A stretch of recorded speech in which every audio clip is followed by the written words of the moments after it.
کران تیر دا کردم رها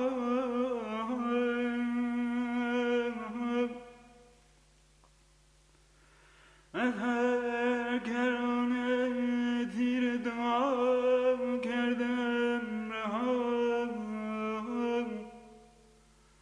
باشد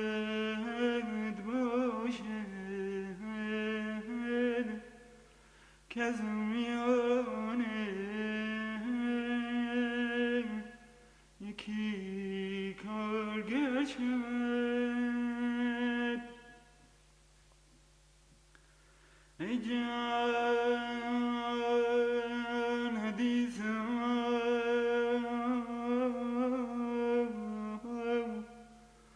بر دلدار بازگو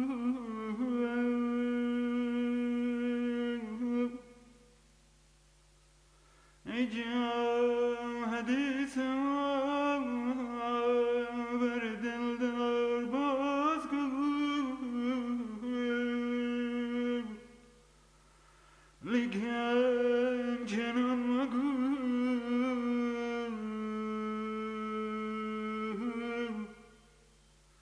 لیکن چنان مگو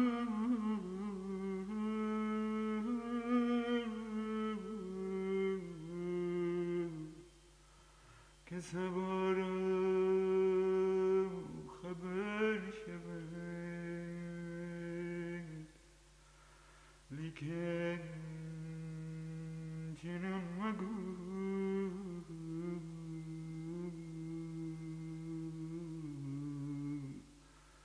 که سوارم خبر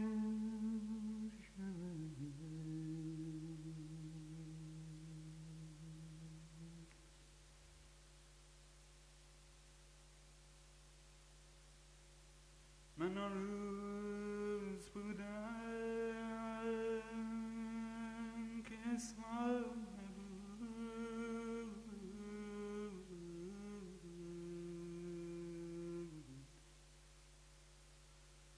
نشان از وجود مسمى نبود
Om Namaste, welcome everyone to Satsang today. Very good, very happy to see you all. And also would like to take this opportunity to welcome all those looking in from outside to this retreat. Also, you are very much regarded as participants in the retreat. So as much as possible that you try and stay in the spirit of the silence as best as you can. What is important is as much as possible to follow, to try and not miss out any of the sessions, but stay throughout until we have completed this term together. This is very important. So big welcome. And just a few words I want to say before we start also. And that is that for me it's very important why we present satsangs in the form of silent retreat.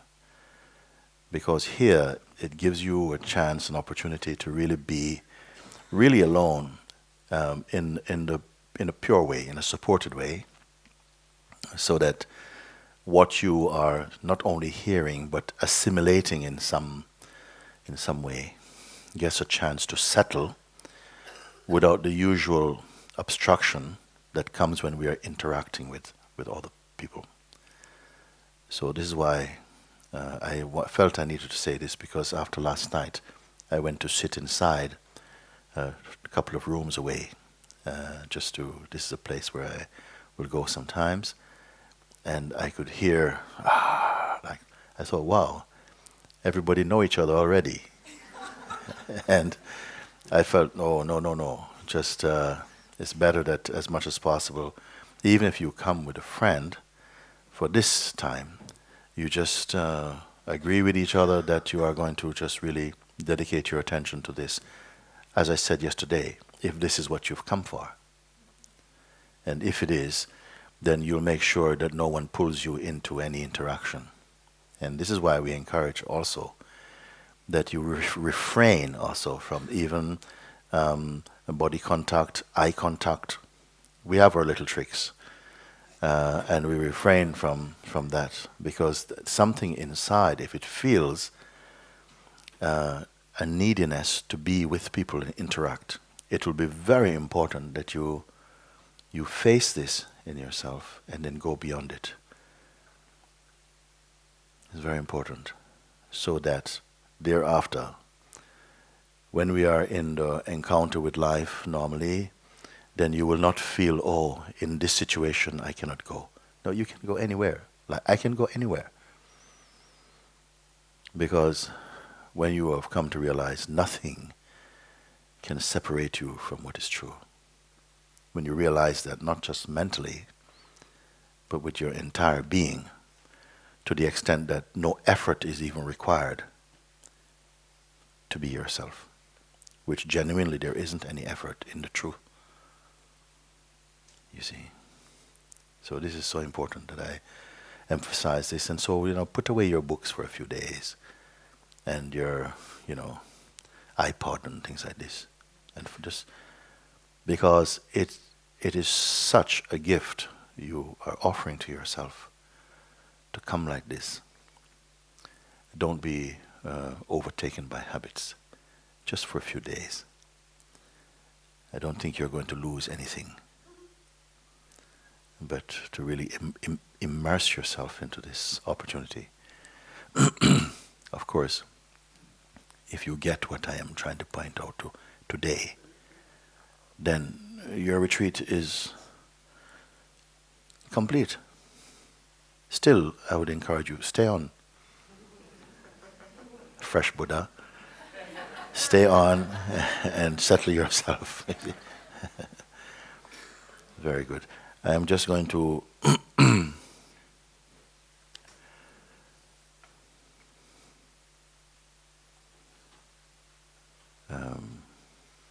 make a welcoming chant, after which I'll ring the bell, and that will be the signal that officially the retreat of silence begins, like that.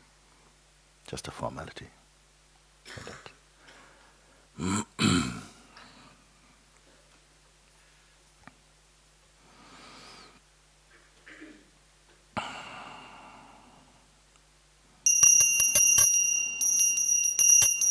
Om. Om Namah Shivaya. Om. Om Shri Mahadev. Om. Om Shri Arunachala Shiva. Om. Om Namo Bhagavate Shri Ramanaya. Om. Papaji ki jai. Om. Shri Buddha ki jai. Om. Shri Christ ki jai. Om. Shri Krishna ki jai. Om. Shri Anandamayi Ma ki jai. Om. Shri Nisargadatta Maharaja ki jai. Om Shri Yogi Ram Surat Kumar ki jai. Om Shri Mahadev ki jai. Om Shri Ram ki jai. Om Shanti, Shanti, Shanti. Om.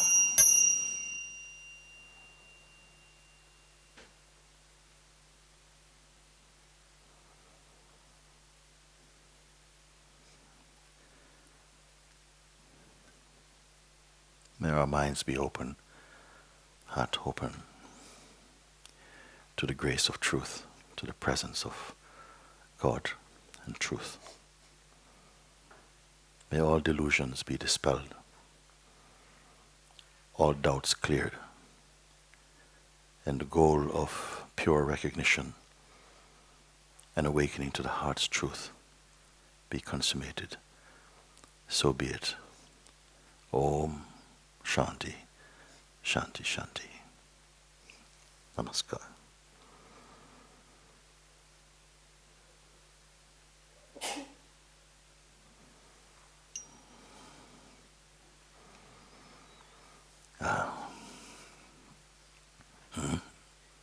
Come.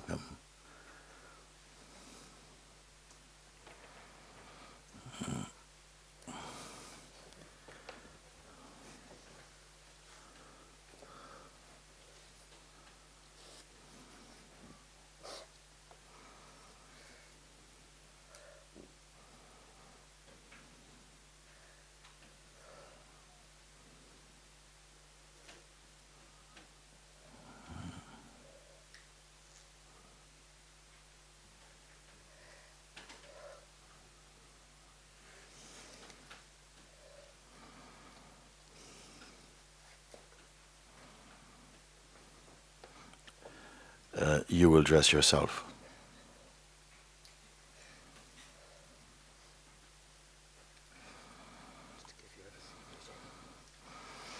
One only has to be undressed of one's mind.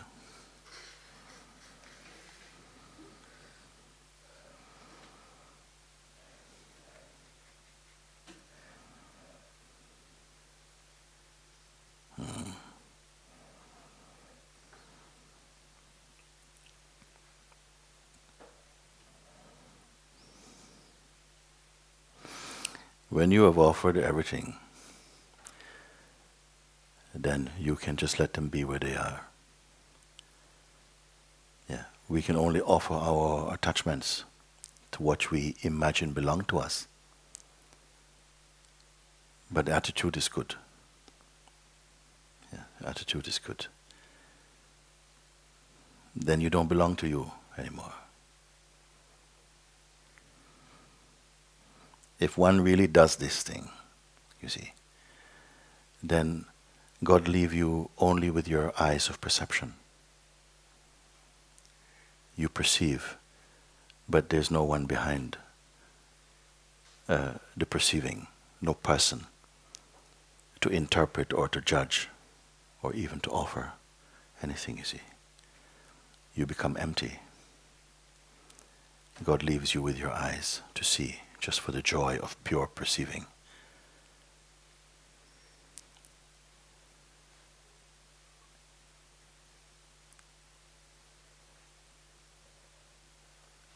When we do this, it is important to recognize that even if tremendous emotions come, and they can come, but underneath that is really a sober surrender. It's not merely an emotional state. And again, you may have to be reminded, but I have done that. I have chosen to leave that. Sometimes you feel I have fired the mind, but it keeps showing back up for work, on duty. And you say, but I got rid of you, no? And he will say, not really, you were thinking about it, but I am so good today. So you have to cut him.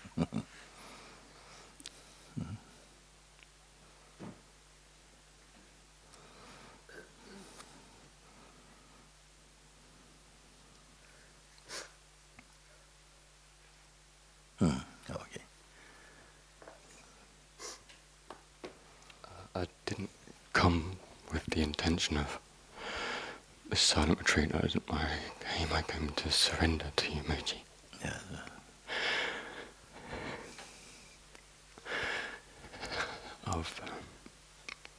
I've given everything away. I've only got one way ticket to Portugal. To? To Portugal, I have no return ticket. And I have no money. And I've given all my possessions away. I just want to sit in your presence, Mooji. I would take a vow of silence to sit in your presence, if you say so. That is the key to everything I own, and it is yours. Right? That's all I have in the world, is behind that key. And it's yours.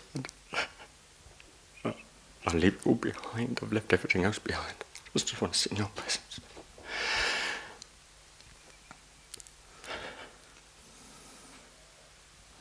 When you've left everything behind, then you are in a great power, a great strength. When you left everything behind, you're breathing a different kind of oxygen. You see, when you've left it behind, not just things, but the attachment to them. Because the things in themselves is innocent. But the attachment to them, what they come to represent and mean for your mind, that you have surrendered this thing, you see. And you have to keep on reminding yourself that it is so. But still you'll have to use your mind in practical ways. You'll have to live. You have to be able to communicate with other beings. You have to do what life compels you to do, but still inside you remain in total serenity and peace and detachment. And so you'll grow in fearlessness, in clarity, in purity, in wisdom, in love, in openness. You see, it's just the beginning.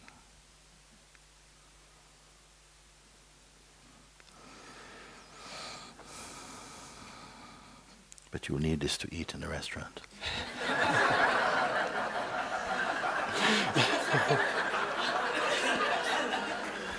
Okay. Thank you. You stay here like this. Yeah? Keep your clothes on. Yes. Okay. Very good. Thank you. To sit in your presence for the rest of my life. You say you want to sit in my presence. What do you mean by that? I want to come and live with you. I want to come and live with you. I cannot make a decision right now. We will talk about that. Okay. Okay. Good. Thank you. So.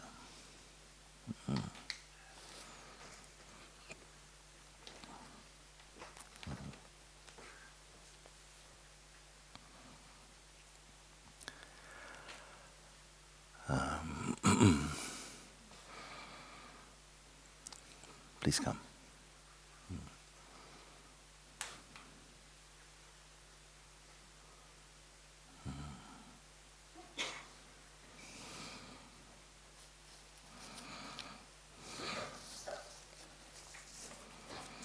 So.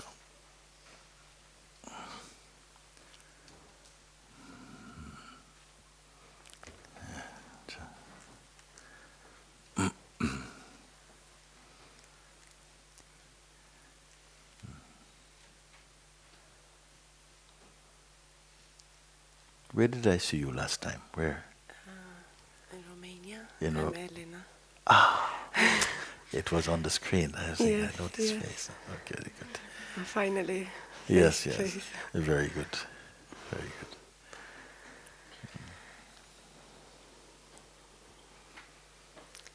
Thank you for everything you done for me and you do for me. But it seems that something is still stop me to find the truth. Something still stops you. But you said this, no? Yes, Last time I yes. spoke with you. And, yes. Yes. It's still there. Yeah. And if I have an attachment, which I know for sure, it's the attachment for my parents. Attachment for your parents. Yes, Okay. I want to let go, but in the same time I want to help them. To help them. Yes, But nothing wrong with helping them. Helping them is not attachment. yes, but it's with the attachment. It is with attachment. Yes. So let me understand what attachment means for you Yes. when you say that, what it means. I try to help them, I speak with them, Yeah. but if I don't see a feedback, positive feedback from them, I get upset in my inside. Oh, you have strong and- expectations of yes. them. Yes. Do To they follow enjoy the your way. company? Do they enjoy your company? Lately, no. No.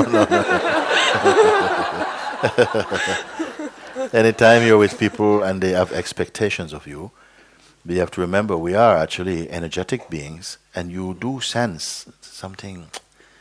Now you are helping us, but in exchange, we have to let you bother us with what you think, like this, and it doesn't bring good result.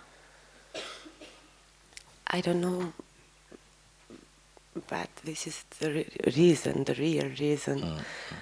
But I didn't think of anything else. You don't have to clear this up before you find the truth. I don't. No.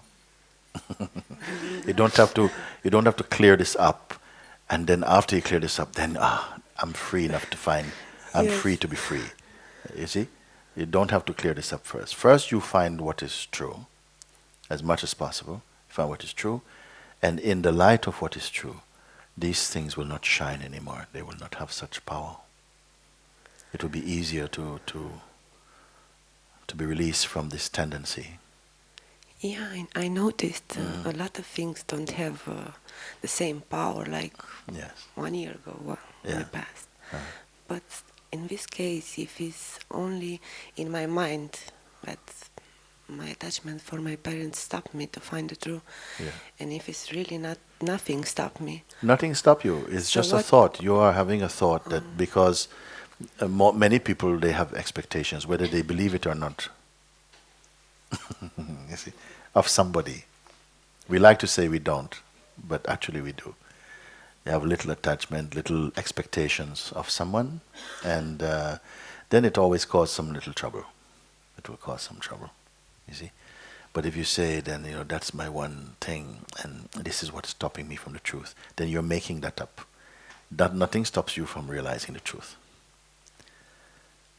Once you realize the truth, then itself, the realization of the truth, the recognition of the truth in your heart, will begin to, leave everything else aside.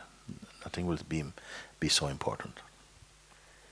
So what stops me? If it's Nothing. nothing stops me. Yeah. Okay, nothing stops you. I mean, what do you mean by truth? I want to break it down with you and see what you're speaking, because maybe by truth you have another idea about truth also. You have expectations of truth also. Not just your family. Huh? Illumination. In? Illumination. Illumination. Which means what? Which means God. Which means God, Buddha. Yes. Which means what? I want to see if it's just images in your mind, you see? Because it means God, Buddha, but I still don't get I'm biting, but I don't get the taste, what you will say. Pure love. Pure love, yeah. See God in everything, feel God in everything. Yes. If you can begin to look at these expectations you have of your parents, and you say, okay, I wonder if you're ready for this now.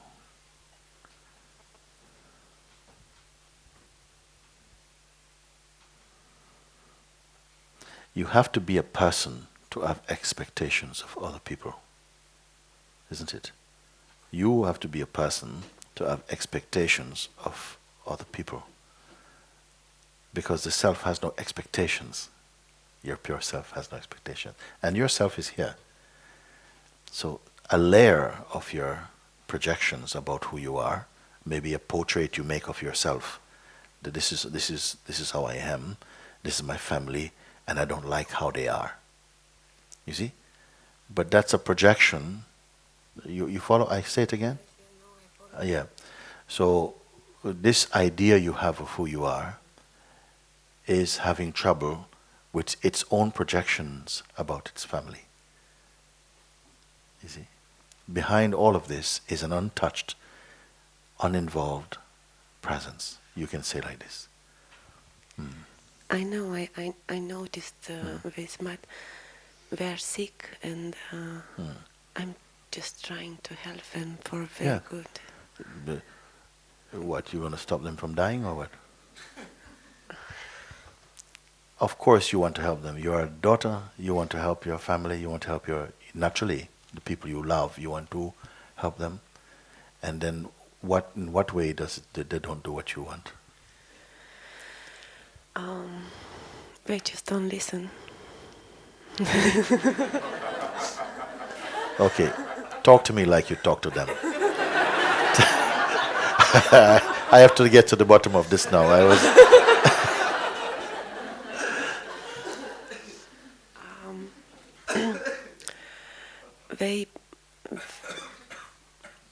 They think of God only in a religious way, like their parents believe education, all this.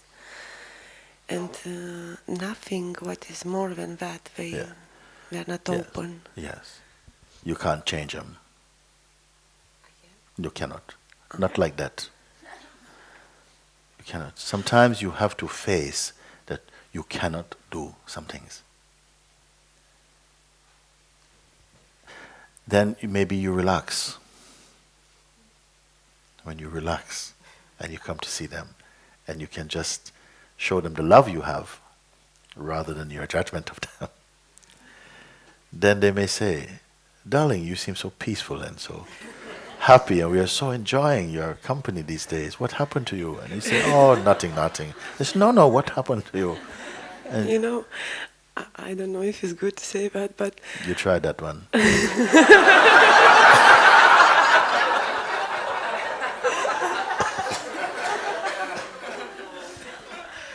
And because they don't understand this, I tell them that I'm coming to quit smoking here. They're coming here to quit smoking? Yes. I see. You're going to stop smoking the weed called mind.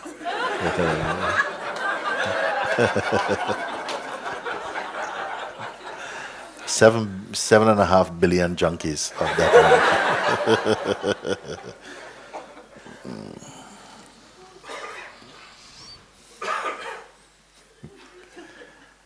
one. Because you cannot tell them actually why you're coming.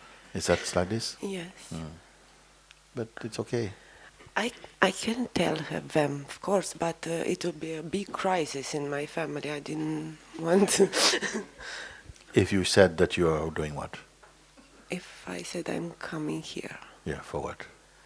They don't understand. I don't understand also. Sorry. If you tell your family, I'm going to Portugal, they don't understand.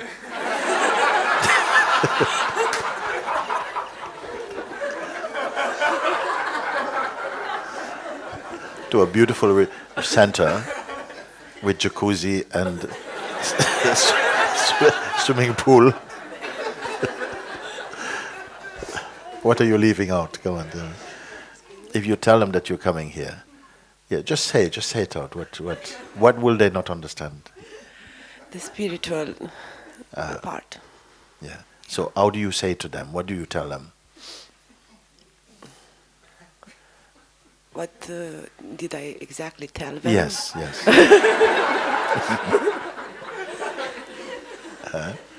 What? I told you, I'm ashamed a little bit of this. I don't know. No, it's good, it's good. I told them that I'm coming to Portugal to a very nice retreat to quit smoking. To quit smoking. No wonder they can't understand that sort of thing.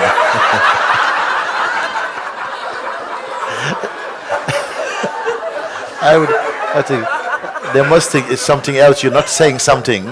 You cannot be going to Portugal, spend all this money to quit smoking. We can.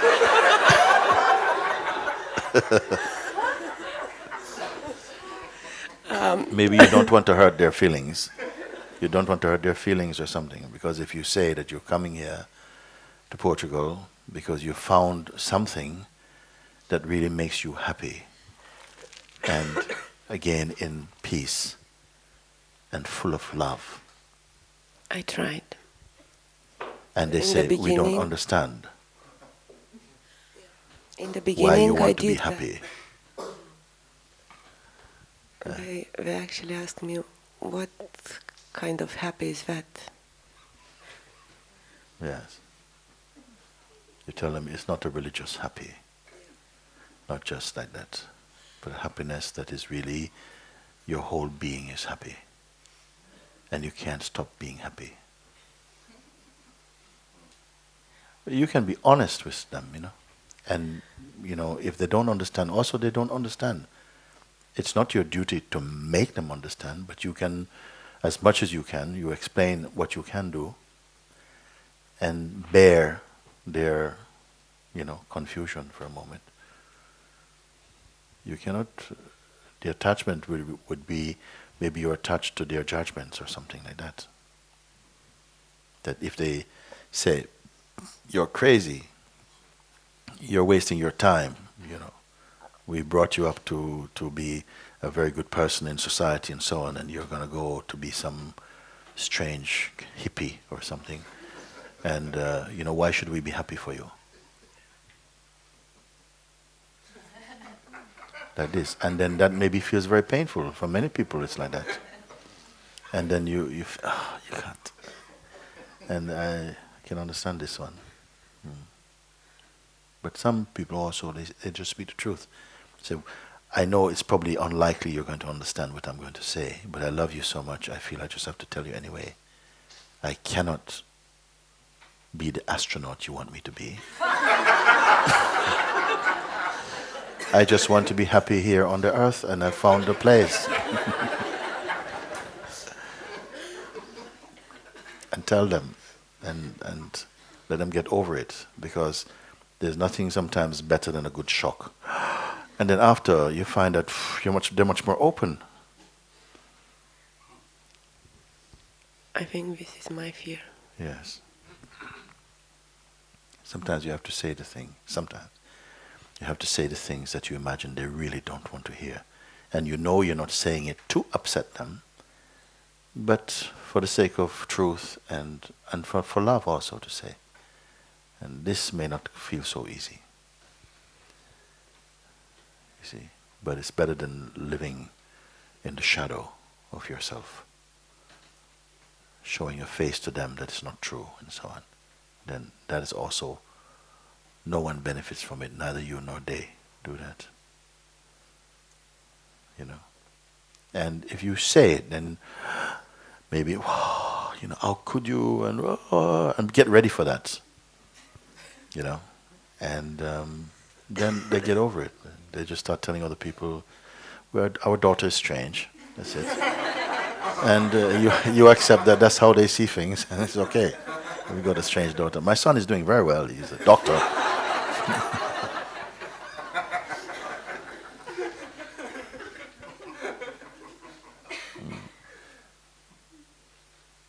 I think too much energy has been given to that. And perhaps if you say that, then you don't have to carry it anymore. Because you feel like you're carrying a secret from people that you love, then of course it's painful, you see. So it would be good to say, to really say to them, I love you, but I'm so afraid of your judgment that I find myself lying to you. And I love you too much to keep up this lie. I want to tell the truth. Even if you reject me, I have to tell you. I've found something that makes me happy. That makes me feel very peaceful and open and loving. And I would like your blessings, but I probably won't get it. It's enough that I get your attention for a minute just to tell you this. That I'm relieved my heart of carrying this burden.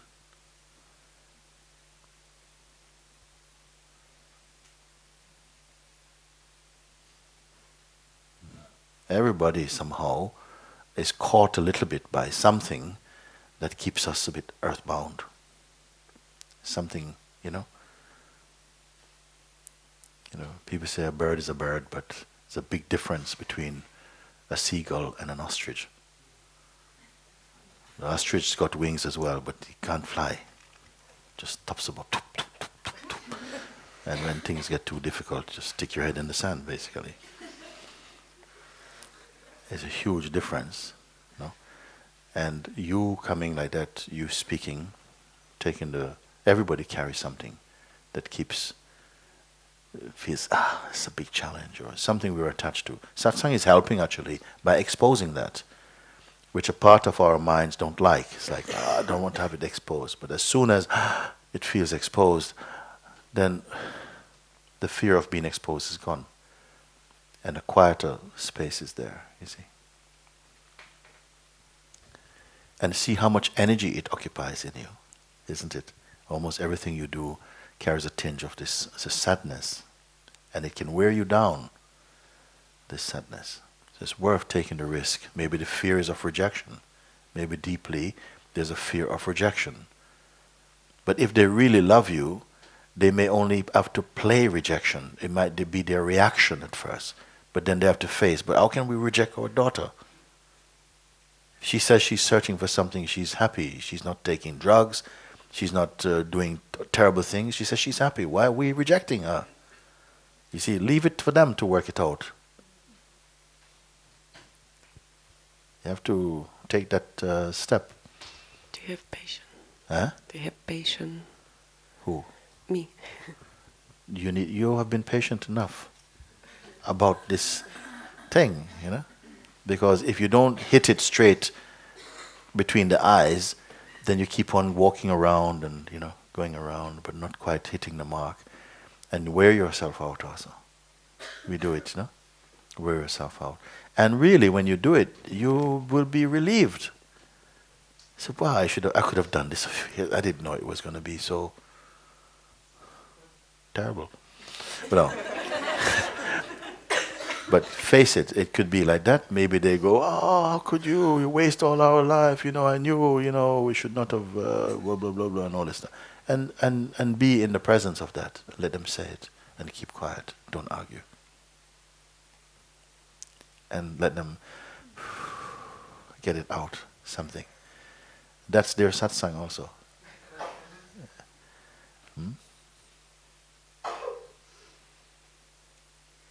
But while you're here, giving up smoking, okay? I did. You did. You did. So already that part is over. So, okay. Now you can completely immerse yourself now, not about your parents anymore, but about waking up fully to this. Is it good like this for now? So we won't talk about parents for the moment. Thank you. Very good. Very good.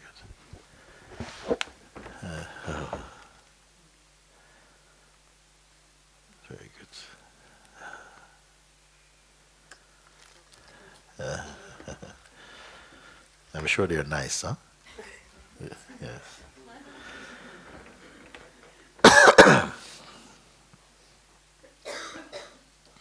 Please come.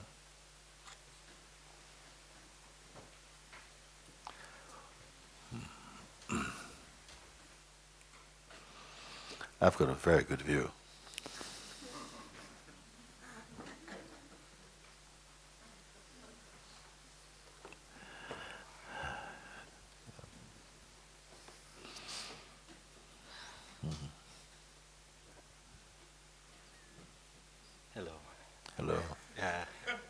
So,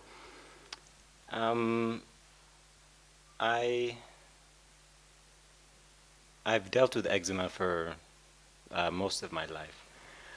I don't know, probably since I was 5 or 6, so the last 20 years or so.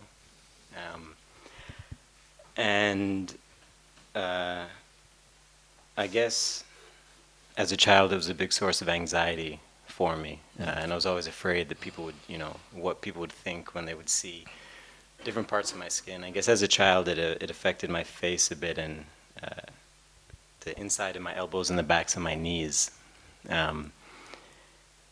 And it was something that was always there that I could never get rid of.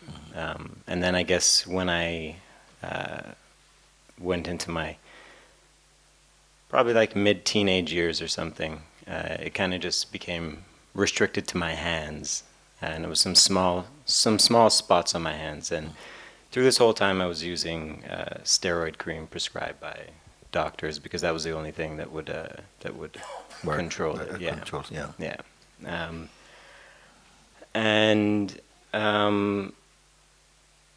I guess, well, starting in January of this year, I stopped using the steroid cream. I was up to the strongest strength prescription that exists, and well, it's not good. So I stopped, and for about 5 months after that, my skin was sort of manageable. It would have these peaks where it would start to get irritated, but then it would calm down. Whereas in the past, when it would start to get irritated, it would just keep getting irritated until the point would come where maybe I couldn't even close my hand, and everything would be swollen up and very kind of gross. So I would feel like I had to use the cream. Yes. And so for 5 months after I stopped using the cream, I was on a raw vegan diet as well. My skin was actually, it was manageable. It wasn't perfect, but when it would get very irritated, it would calm back down. It just went like that for a while. And then over the last 6 months, it started to get much, much worse. First, it was just kind of a few spots on my hands, and then it started to spread down my wrist. And since then, it's crept basically up halfway up my arm, and even then that was manageable. And then in the last few weeks, the last three or 4 weeks, it has gone insane. And even before that, I guess the last 6 months as a whole, I very frequently would reach the point where I felt like I didn't know if I could handle it anymore. And it's not just the skin, I guess. Stopping using the cream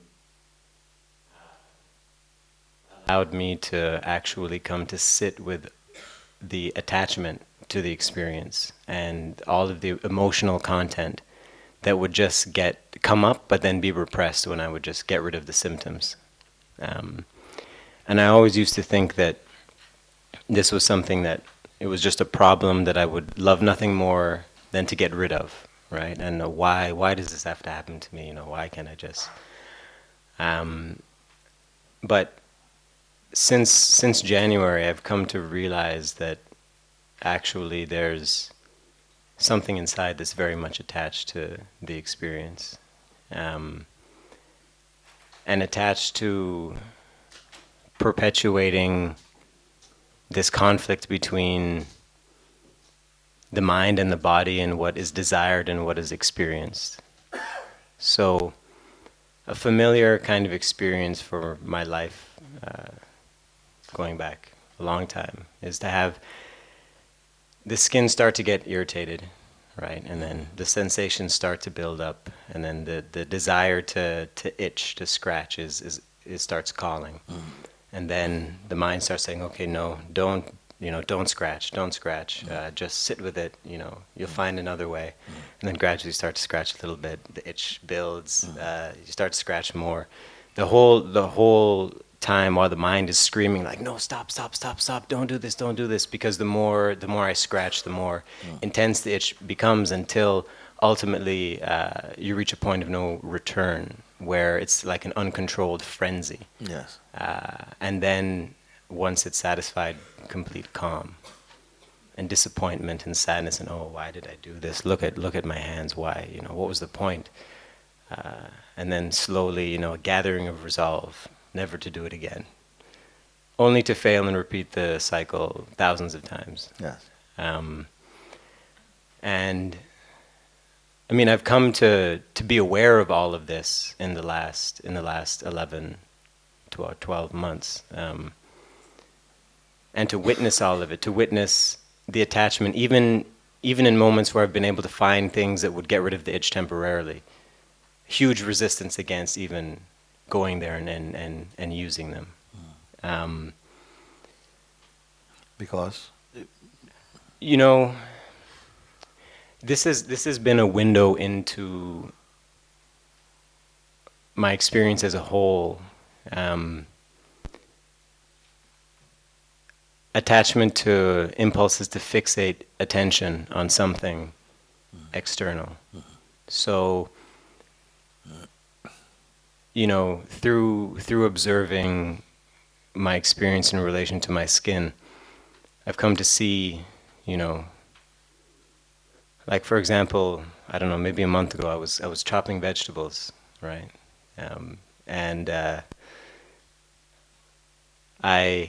As I was cutting them up, it occurred to me that I was bringing this huge emotional content to the act. Like I was very worried. I was very concerned about doing it correctly, or about not doing something wrong, right? When I've chopped a lot of vegetables in my day, and it's not it's not something that I find challenging, right? But still, there was this concern, right? And I've observed that even in brushing my teeth and walking down the street. As a one-off thing, or it was going on for a while like this? It's something that comes and goes, right? Okay. It's like an added tension. Yeah. It's like trying to bring a feeling to simple actions that convince me that I'm there and that I'm doing something. Right? Okay. That I'm directing the course of these actions. Yeah. And I guess through the experience with the skin and observing, I don't know, patterns of mental and emotional activity in myself, I guess it's kind of come to a point where, because the nature of this conflict between what I experience and the desire for it to be different. What do you want now? What do you want now to happen, or not happen? What?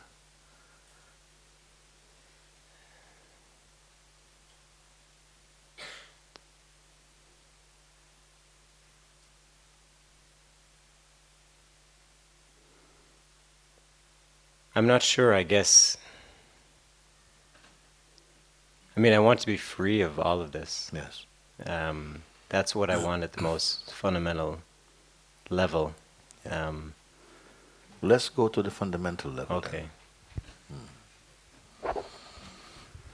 Because all that you are describing like that, I see, and at some level I can feel. A part can say, wow, it is good to share this here, and to everybody who can listen, because if you're intelligent, using your intelligence well, you will see that maybe it relates to things in other people's lives that are on a similar way. And you can imagine, how many people may have for a while some condition like this, but after a few weeks or a month it's gone. You are living with this for a long time. And some say, wow, that's amazing. But how can you use it for total self-discovery? If it can be used, even. Huh? Well, it can, and I would say, okay, but you are sharing now what happens in the body on a physiological level. You say this condition is there. Then you have been observing your emotional and psychological behavior in relation to what's been happening on the surface, on the surface being, on the skin, in the body. how something uses it to do this and so on. But even that something, whatever it is, you may call it personality or the identity or whatever, or the mind or whatever, is using this to see, to challenge itself or to see how much, whether it really can control the outcome of some actions, or whether only up to a certain point it can do it or whatever. There's a kind of thing going on there where all of that in its total expression is still in front of a deeper seeing, which has no condition, isn't it? Which is the place that enables this overview that you're sharing with me. Is arising. It gets its power from that source to then say, yes, but this is something that's been happening for a while, and if I go towards the surface, it can become a frenzy. If I stay in the place of observing, then I watch the mind saying, you could have done that, and you could have just left that. And then when there's identity, you feel, okay, I really messed up. Why do you keep doing this? I mean, you know where it's going to go, and so on, so on, so. So you can choose your level, in a sense, of where you choose to operate from, function from, in terms of where your attention go. So I'm saying that all of that what you speak, you have the capacity in you. You're showing that, but that in whose presence this condition and the condition of the mind that is saying, I could do this and I want to do this and so on. Because all of this, there's an awareness of all of that. You see? Now, I don't know if by saying that I've taken too big a leap to say that, and it will take a time to catch up with where I am, or instantly you are in the place of what I'm speaking. Can I ask you another question? Yes. Through this whole experience and how it's kind of like fed into my awareness of the way that I live my life as a whole, like relationship to food, periods of wanting to obsessively watch movies for like 8 hours a day just to fixate my attention on something other than what is inside. And observing all of this, what I've come to see is that the personality with which I've identified for most of my life is an illusion, in the sense that the idea that I'm this person who's making choices that are directing the course of my life and having these impacts, I don't believe it anymore. And so I've reached this point where from the perspective of mind, I have no idea who I am. And I think that on an intellectual level, it's very easy for me to say... If you don't have any idea of who you are, does it cancels out that you are? No. No. Okay. So the idea of who you are, whether I know what I am or I don't know what I am, is inconsequential to what you actually are. Isn't it? You are. Now, it's just not that you need to define yourself for anyone else.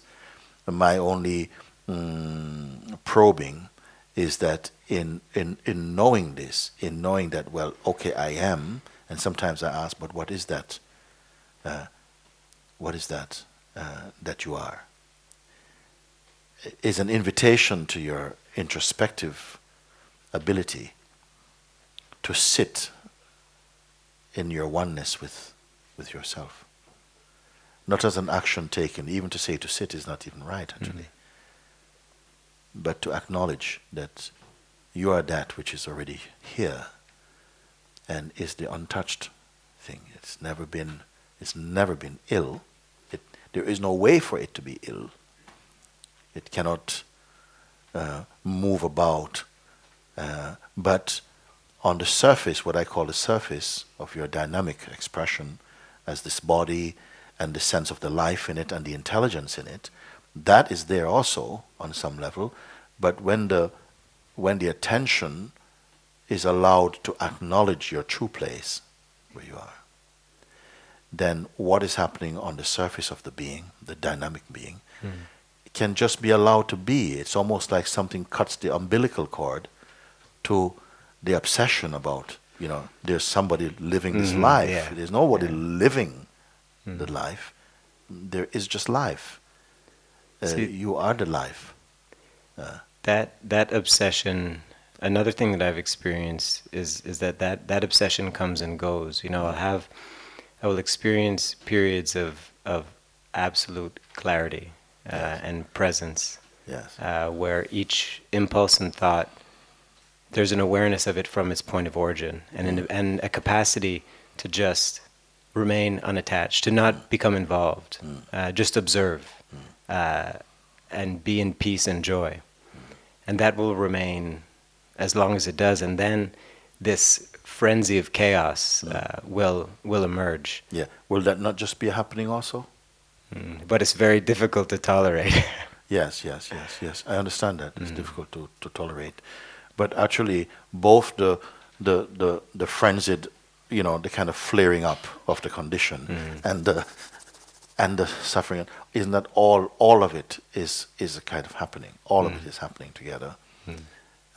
From the position of that ultimate place is happening together, both the pain and the consequence of giving in to the irritation, and the one, if there is a one, who feels, oh my God, why did you do that? Because when you look from your real place, the one who goes, oh, I can't, you're doing that, it becomes much weaker in its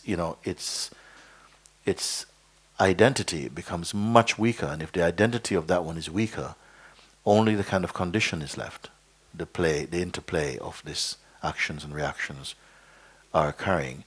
Still, there is some, but it's still a bit distant, and that's where it matters, because when it is very close, it will just feel, oh my God, I just feel like jumping off a bridge or something like that. It might feel like this. Somehow, when the power sits back in the heart, as I would say, it is as though the liver of life, the one reacting to the condition, when that is taken out or diffused or weakened, the effect of the condition also weakens with it. The experience of the condition will also weaken with it. And so the self-empowerment, real self-empowerment, not psychological self-empowerment, not the person's self-empowerment, but the self marinating in itself. It's growing to such an extent that this just becomes just another action of life. Now, it might seem, but you're speaking very glibly, very smoothly, very easily about a condition that I have to suffer. Well, everyone has to suffer something. And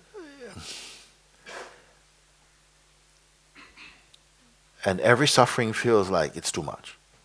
It's like wherever a mosquito bites you, always feels it's the wrong place to bite, isn't it? It's like, it's never, oh good, I'm glad they bit me here, because you just feel, wow, they're so clever, they bite me here, and that's so irritating. So for each person, whatever their thing is, they're going to find, wow, it's like, this, yeah, you got a problem, but you want to taste some of my problem, like this. So each one have their own, so to speak, thing that you have to, I say, make use of that. Make use of it. So that if you make use of it, then somehow a gratitude creeps in, even for the condition. Through this condition, I've learned this. Yeah. So much more depth has come from people who are really bottom of the barrel, poor, or in terrible situations, or that perceived by other people, who have come away from that, or are still in that to some extent on the surface, but are Buddhas inside themselves, because of conditions that you've had to endure. And these conditions force your attention to go inwards rather than outside.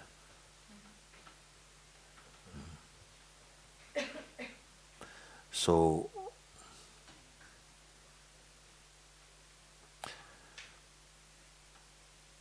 I am inclined to say, don't become an expert on yourself. Sometimes people seem like they know their condition so well, they can tell the doctors more than the doctors know about the condition. And so it becomes like it's on the front page of consciousness all the time. That's what your whole life is about, this, you see? But this can become the smaller part of you. where is the edgeless side of you, if it is a side? Because that's what we are here to meet. That which uses this as a springboard to re-enter itself. And then you will see that in the dynamic life, the life is not a curse, but sometimes we need strong medicine or help to real challenging situations with people, relationships, with so many different ways, to turn those situations into mirrors that reflect your truth. You see, and life wants to help. If you let it in, if you say yes, I'm really open for whatever's going to happen these few days here. I'm totally count me in. I mean, wherever it's going.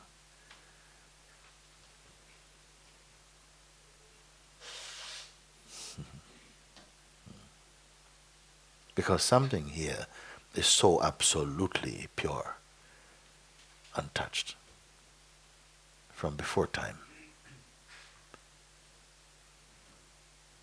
And if there is something in the human kingdom to discover, it will be this, from my point of view. It will have to be this. Every other thing is a lesser thing until man knows himself. Mankind knows itself.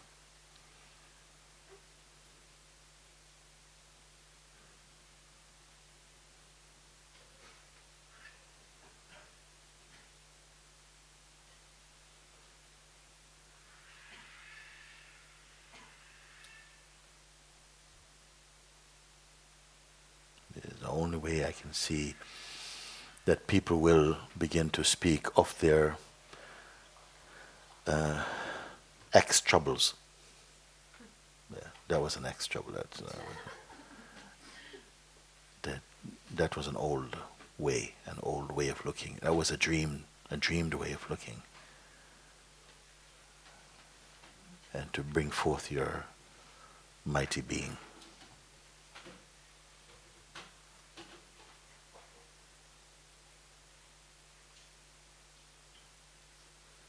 And amongst the things that I've heard from people, this is pretty strong, what you have shared.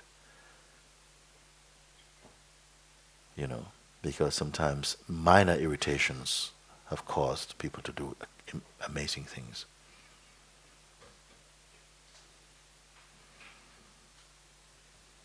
So you used it.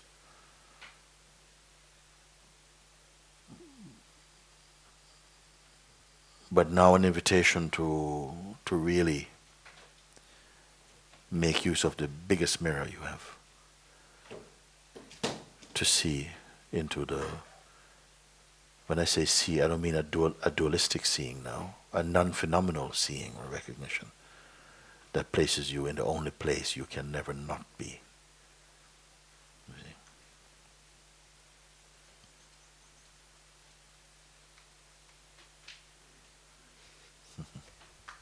Thank you.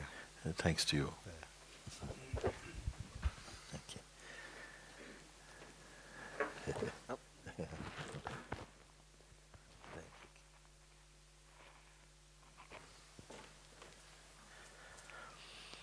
Come first.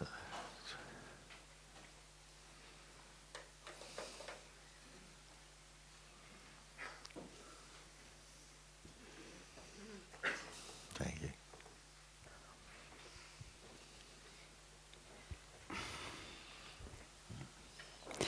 My name is Darshana. Darshana.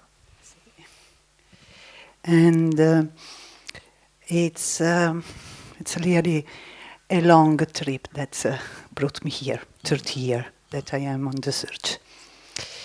Before with Osho, and I met Papaji 20 years ago. Mm-hmm. And this feels a lot of emotions inside me. Yes. Because with him, with Papaji, I got a major experience. And when I spoke with him, he told me, I asked him, if my experience, that was a big laughter, was the lion's roar he spoke about. And laughingly, he told me, yes, it is. And he told me a story about the lions that doesn't recognize himself, the sheep, and so on. And then at the end he told me, so now you know how to roar. I told him, yes, I know, but I have to wait.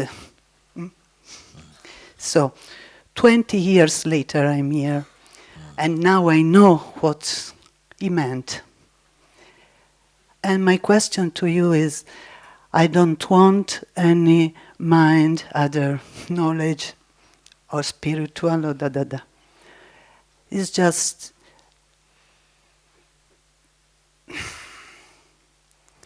yes, this seeing that I can see, and it's not even I who sees. Yes. Yes. I keep lost. I keep losing it. I'm here to remind to myself how to acknowledge that. This seeing that Very is just now here. Very good. Recently, we put one saying, and I feel that I have been trying for some time to convey the profundity of this insight so that others could reflect and see something to let in an understanding, and it is this. The saying, what I put was, I am before the thought, the belief that I needed to remember myself or that I could forget myself was learnt. I say again, I am before the belief that I needed to remember myself or that I could forget myself was learnt. I said before that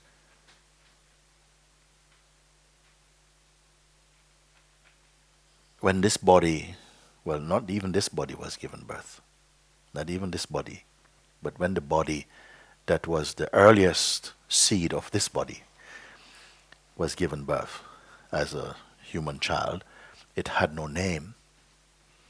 And when it came, someone thought of a name, let's call this child Louisa. So it says, okay, let's call Louisa. But for a while, the term Louisa meant nothing. It was just a sound. But when the consciousness reached a certain stage where it could begin to absorb impressions, the name Louisa somehow became absorbed in that name, by that power. And once the name registered inside, it was never forgotten again. It was never forgotten again. That even if you were near to sleep, you're about to sleep, and someone says, Louisa, one would just respond. You didn't even have time to remember, just responding. So then how much more does it need for that which holds the name Louisa? How can that be forgotten? How can that, what need does that have to remember itself, or can it forget itself? So there is something, if you reflect on this, and I asked people at the time, please reflect and contemplate this, because this is a mighty key to unlock something that appears to be in the way. I say appears because it is not true. So let me say this now. Somebody or a few people here will begin to just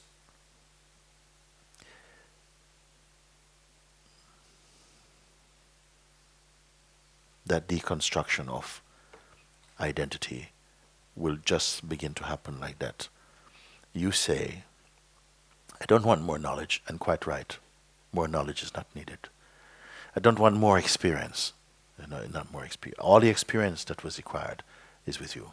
I just want to not lose that state again. like this.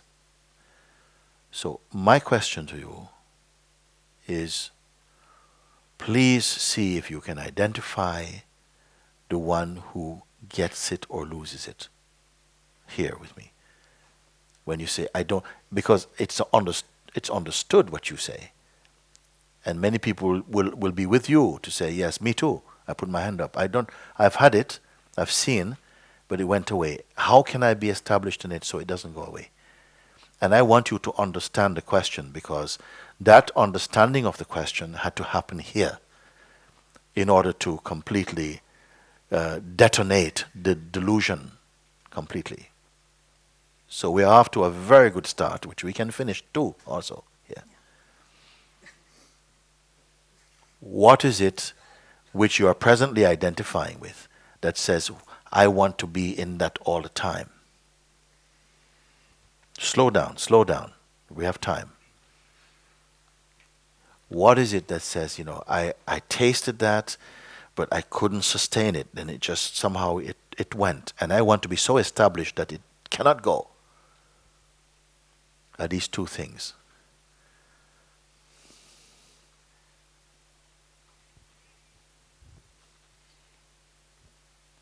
What I experience or see is just that it's like the ocean or a sea, and under the sea here is calm, is quiet, yes, or it's peaceful. Yes. But above it.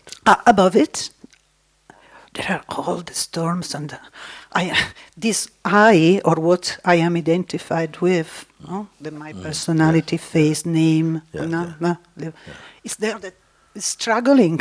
Yes. So it's struggling is continuing to stir up the thing it's struggling with. You see? The one who is saying, I'm struggling, it's like, it's just, it's too much, and I can't just kind of get my head. That one is also stirring the pot. It is stirring the devil juice. And it's complaining also of it. And both the fire and the one suffering are both phenomenal to a deeper seeing, which is not participating in that. But a belief, some energy, identity is still being preserved with that one who is saying, because that's how you have thought yourself to be, that I am this one who has trouble with my neighbors, I can't stand them, or whatever. Every time I try to meditate, they start to play their music, and all of this type of stuff. This one, and it keeps showing up with different faces all over, in different bodies it's showing up, okay? With some kind of complaint, some kind of misery, some kind of struggle, the same one. And we are calling it me, because it seems to be closer than intimacy. It's flowing in the veins. It's breathing in the body. But is it real, you see? This one, I'm saying, which we are asking the question from that place almost. So that one and its question and its life, is there not a seeing that, of course there is, because you're reporting from that, so it's evident that you're recalling somehow something that you can perceive phenomenally. When I say you now, I mean you as the intelligence of the being. You as that. Even the intelligence which reports that to be happening, that also is seen. Who follows me? Have I gone too far? Even the one who says, yes, I can see that, actually that is the play that's going on. That's the scenario, is that I can be different things. I can be a person. Then if I say, okay, observe the person, I can slip back and observe the person, and then I'm no more the person. And say, okay, what are you now? Well, I'm just kind of like this feeling of being. Or the feeling of being, okay. But feeling of being you can observe. Then, and okay, now I am neither the person nor even the feeling of being. Then who are you? My perception is Yes. that is vaster than me, so it's all around. Yes. And my language is I see it, but it's not I, it's seeing that sees. And I become... You're still speaking from the phenomenal self. You're still speaking from the phenomenal self, which is a combination, is a cocktail of being and a conditioned identity. Together they are speaking. Okay. So because there are qualities, there's a deeper seeing in whose view this one apparently speaking is also watched. So, nothing to do. Just the question is, as much as I sit here, I get quiet, and I can feel that I become quiet. That which watches the apparent one sitting and becoming quiet is not in a performance. It's not that. But in its presence, the sense of quietness is taking place. But it's not identified even with that. It's not saying, okay, thank you, now I feel more quiet. It's not coming for such a small prize. You see, it is already complete. What can completeness want as an experience, except to look upon its own self? Even to say, I'm becoming quiet, I say, well, listen, it's good, but don't settle for quiet. If your quiet is the quiet which can become noisy again, then say, no, not that one. There is a quiet, a peace, which is not the counterpart of noise. There's a peace which is not the opposite of noise. There's a peace which is not, it doesn't fluctuate, it doesn't oscillate. That peace can only be the peace of your own self, effortless. Nobody keeping peace, no peacekeeper. Don't be a peacekeeper. Nobody can be a peacekeeper. Peace.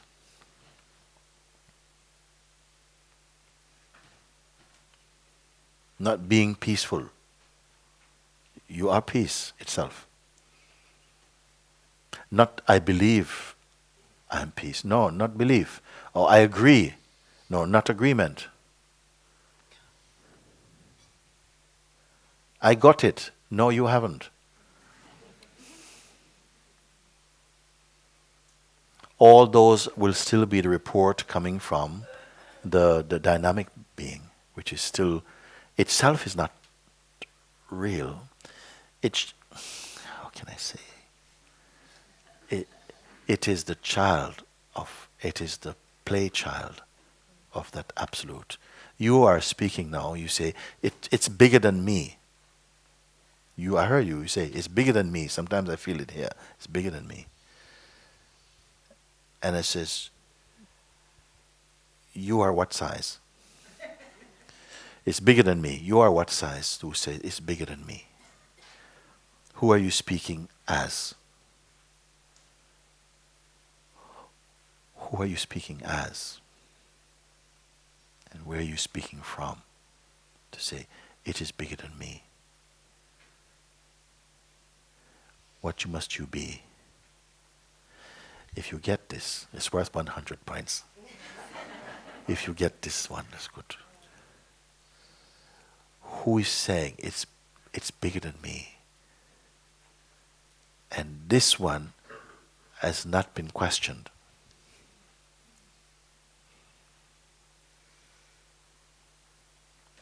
As we speak today, and you may feel, we are speaking together here. We are all together in this. You must embrace that I am speaking to you. We are speaking to us.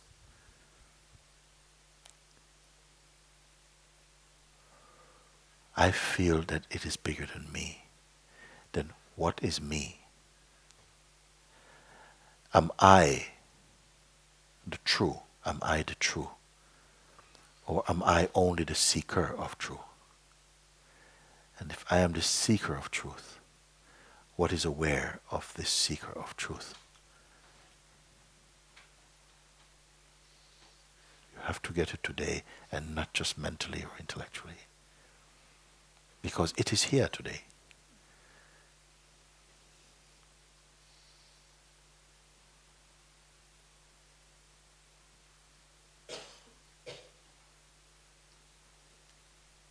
What says, yes, I am here and I want to be established in that. It's a true plea. In fact, it's the only thing the seeker can say, ultimately. I want to be established in that. I know now, I didn't only read about this, I have experienced it. When you were experienced it, actually, you were not.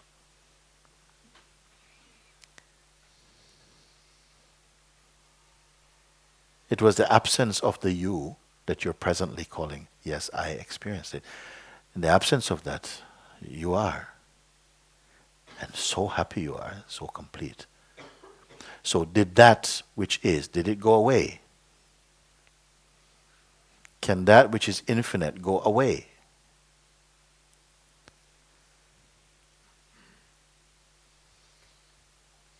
We are here and we watch the sun rise. Very hot. And watch it set, fall. We feel no movement in ourselves. But the fact is the sun does not move. The earth is moving. The earth is moving and turning this way. The sun is still. We are standing here and we are moving. And it seems as though it is the sun that's moving. The self does not move. How can it move? But something has arisen. And attention comes from the beingness and watches this arising mind. And identifies with the arising mind, which then perceives like the self is moving. Who gets this type of thing?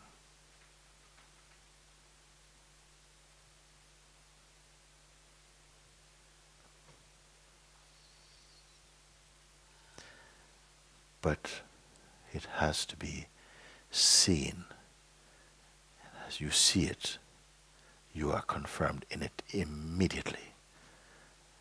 Not you see and practice. You see and be. Not you see and become. You see and be. See and be, see and you are.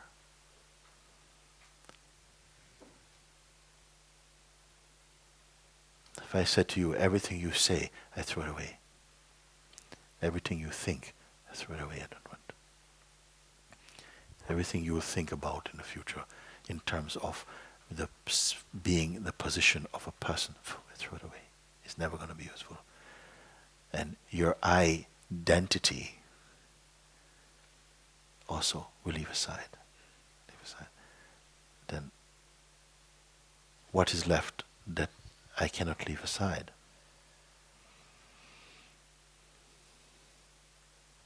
Be that. Your intellect, you're aware, something is aware even of intellect. So we say, okay, that's not original, then we leave it.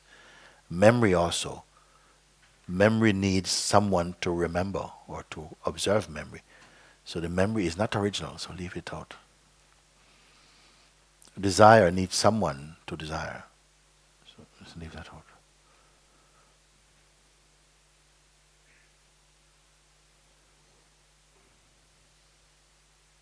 Mind also. There's awareness of mind. So not original in that way. What was there and is here, which itself is timeless. Yet it can be said it was, it is, and it will always be.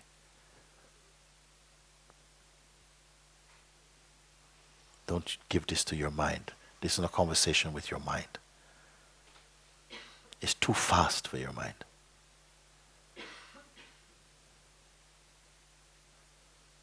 Don't carry you. You without you. Don't carry you. Don't touch that one.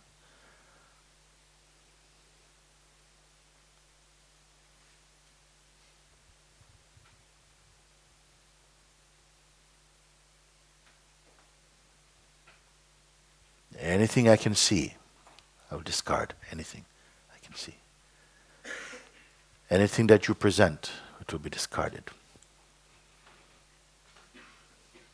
anything you imagine from any region of time, past, future, present, there's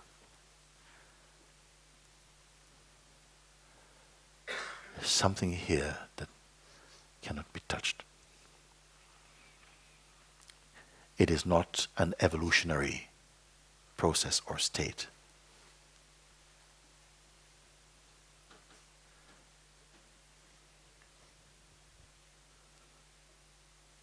You cannot do, you can only admit.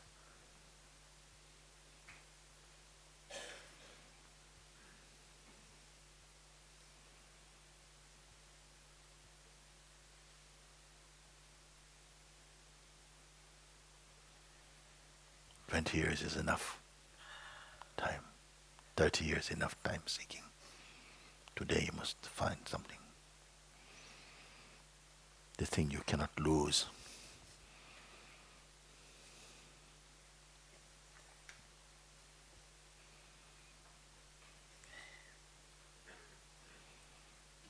You cannot see it.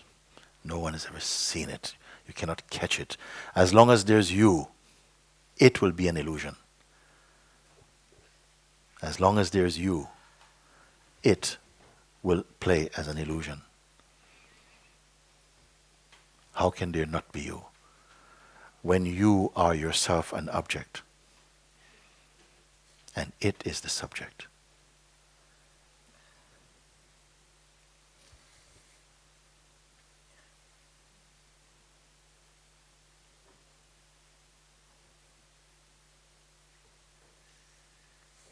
How long it will take.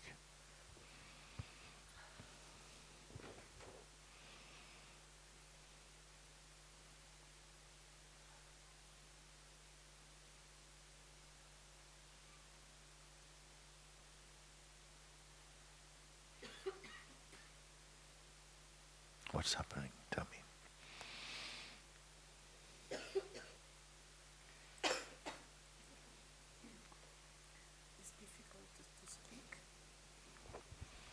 It's difficult to speak,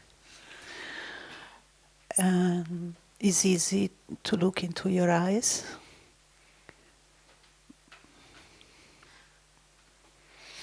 And I don't need nothing. I don't feel I need, or I just needs a rest or a release. When even that is phenomenal to this.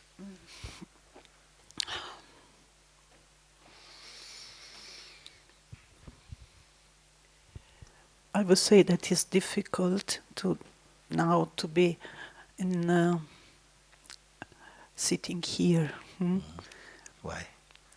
And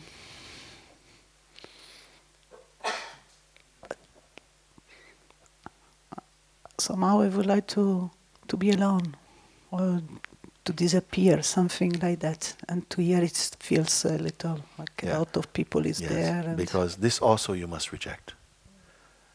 The need to be alone. You are alone. You've always been alone. Before you were maybe alone as a person. But the truth is you're alone as everything. You don't need to be alone away from people. You can be in billions of company, but you are alone. It's difficult for me to be here. No, only if you put a condition on yourself. Don't purchase that from the mind. I want you to finish it now, actually. Don't put a condition on the mind, like, somehow it's difficult for me to be here. No, it is not. It's not easy or difficult. The truth is that everything that I see as opposite is not true. Yes. So, if I leave it, the opposite, loneliness, or staying, or speaking, not speaking, whatever, is all phenomenon, or it's outside. It's all okay, inside. If the attention is inside, it's all okay. Yes. Kill if. No. If you follow me, then you can kill the if, which is a condition. When you follow, like it. Something is still putting little conditions to hold you in the place of being a person. And a spiritual person is not it. It's not it. It's here. But the traveler has not reached. And the traveler can be discarded, but if it holds itself, it must disappear. As long as you identify with the traveler, it cannot keep any of its promises. This traveler, it cannot keep any promise. It will say, "Okay, I will never." It cannot do it. Don't identify with that. With the past, with the gender.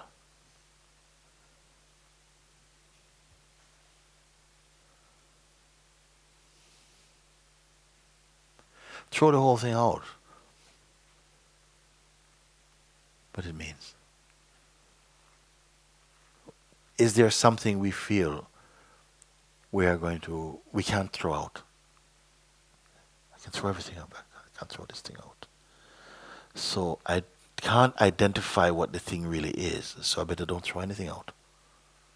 What is it?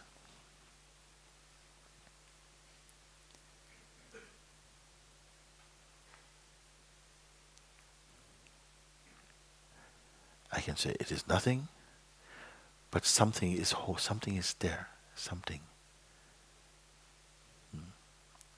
A feather in the throat. I don't know. Something is there.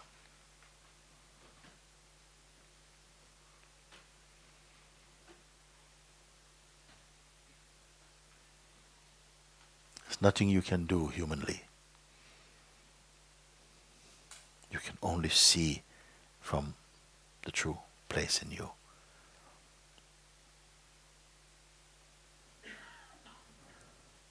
But if you're tired, we will stop. If you're tired, we will stop, because you will not participate.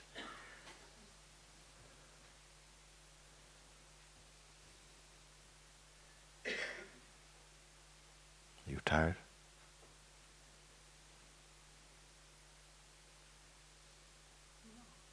No, I am not tired. More than tired, there is a little fear. Yes. This is what I perceive. Yes, that yes. is Well, in between. No, this yes, fear good, is good. This fear, don't give too much significance to it. The only way we come into delusion is the amount of significance we give to those things that have some momentary appeal for us. So then they become not momentary, they become something more. And then they become homegrown. And somehow you lose your discernment, which part is really true and which is not. But the real true is you're none of that. So some fear comes because maybe there is a sense of an investment, maybe subtly, in some idea, or maybe fear comes and there's nothing at all. There's no fear about anything, but just a little tension is present, and we say there's a fear about something. If there's a fear, can you identify the fear, what it is about? I can't really give it a name. I just see that there is this fear or little tension that is passing by. Yes. It's not worthy of your attention. Okay, so... It's not worthy of your attention, you see? Because we have been collecting little pebbles like that all our life. And then you can't move because you're full of pebbles. So you can just walk away. We've been putting little stones in every pocket. Now you can't move. How are you going to move? Then you have to take all your clothes off and move. Be naked.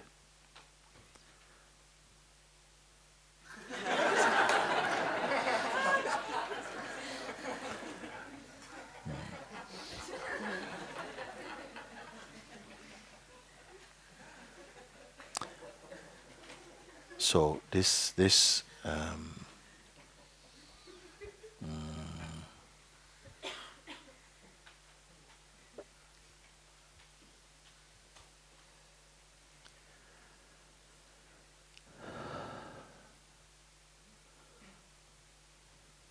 it worth it?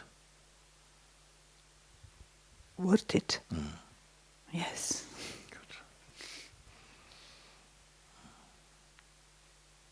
Then don't give any attention to anything. Okay. Don't give any attention to anything at all. Don't hold even an intention what you would like to come out of this with. Just leave everything for one moment. Just leave everything. If I can meet you just as you are, no attachments, no frills, no nothing. Because you are there before all of these things. They are secondary. You gathered them later. What was there before you started gathering? Before anything could stick? Before you even acquired a form?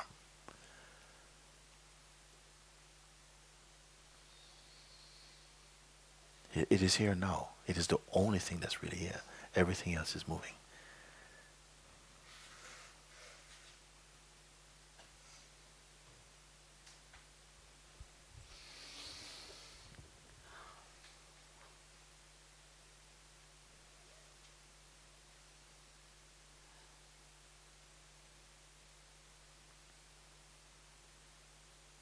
Before you touched anything, before you became.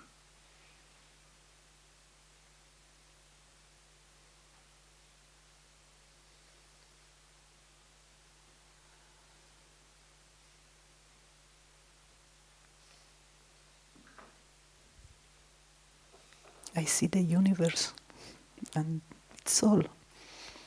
These are objects. These are objects also. Before even universe.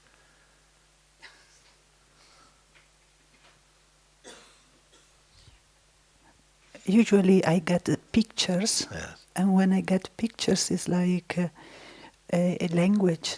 Yes. Yeah. And Before I language. can Before language, before pictures also. Before pictures, before language, before commentary. Don't imagine also. Don't imagine is not needed. Don't create. Don't invent. Don't effort.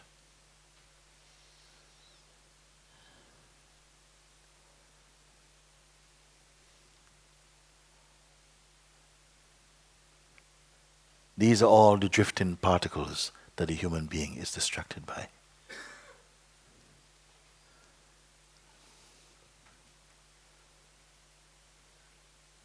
Don't touch them. If 1 million beings come to hug you, but you don't hug anybody, let them hold you. But you are surrendered, you're not holding anything.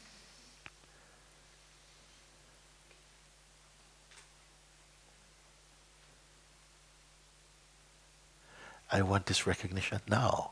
I want you to admit now. Not tomorrow or the man to, oh yes, I'll go and think about it. Too many people here. It will do all these things. Too many people here. I need some more time. I need to be alone. And all of these things, we've been doing it long enough. It's got nothing to do with this.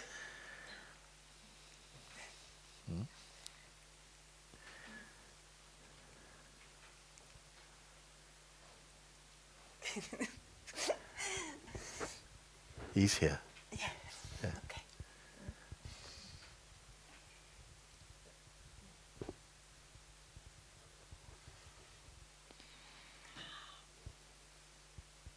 That which sees seeing also.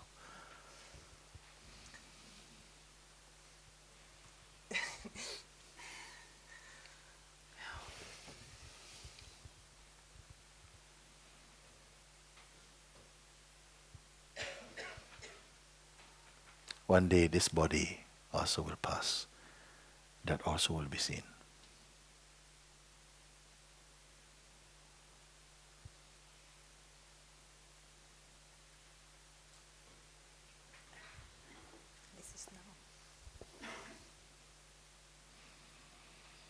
This is now beyond even the concept of now.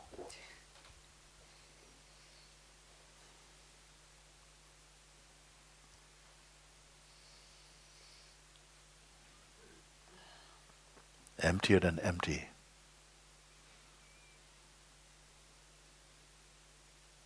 Don't use your mind. Okay.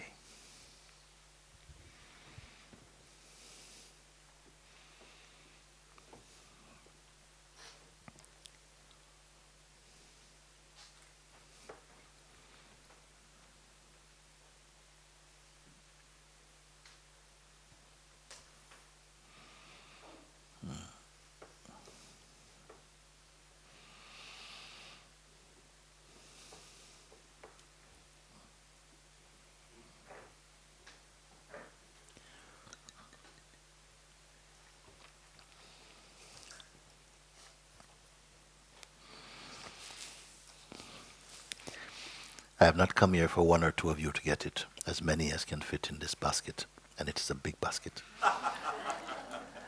Why should it not be seen?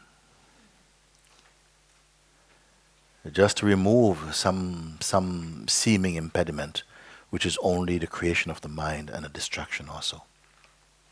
We give ourselves, or give the mind, far too much importance in its creative aspect.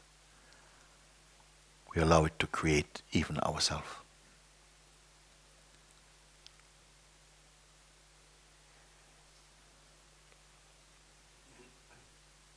The mind was born. The self is the unborn. Judge which is the greater.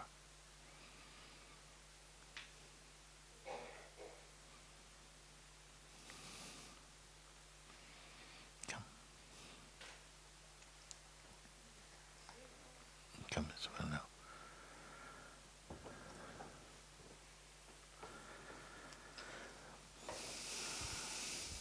Hi. I was in Barcelona in October, and thank you for having me there, because I met somebody who managed to escape from the mind. And he gave me a question that helped me to realize, well, to have an insight, so I want to share that. He asked me, try to be not aware, try to lose the awareness.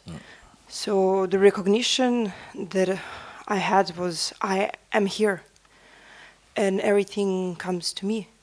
And the feeling of consciousness, being ever present, and peace and love.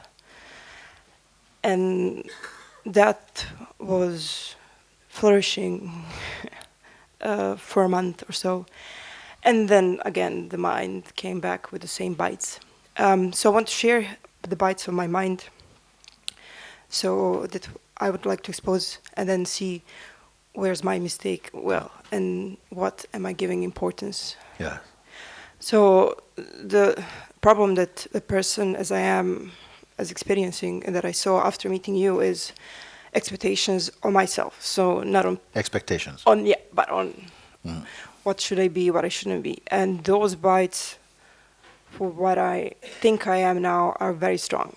And then the anger and all those drama comes. What happens is that something underneath feels this is very like a theatrical, and it's just playing like a drama. But still it takes a lot of energy, and for some reasons I find it still important. So I wanted to expose this and this insight, and it's not lost. When I close the eyes and leave the thoughts, it's easy. And see the emotions. It's the silence, it's here, and depends what something in me chooses what's important, But it's still kind of like a ping pong. And I don't want anything, or probably there are expectations. What you said, I'm very grateful at the beginning, because I realized I do, like on myself, on others actually as well, because accepting others is also something that bites. And we have to look, when you say, even accepting others, first you have to be an I to accept other, or to reject other even. You have to somehow be I, because I is the firstborn, actually. Before I cannot be you. There cannot be you before I. Because you is in relation to I. First I am here, then I can see you. When I was not, say in deep sleep, there was definitely no you. And there was not any belief, there was no faith, there was no God, there was no time, there was no space, there was no relationship, there was no family, there was no sin, there was no right, there was no wrong. When I was not there. In deep sleep, I was not there. When the I sprout, content sprouts. Conditioning sprout, habit sprout. You see, distance, time, shapes, all of these things sprout. So I also, you say, I have trouble accepting myself. I have expectations of myself. What self? Which two? I have expectations of myself. Both these selves are unreal.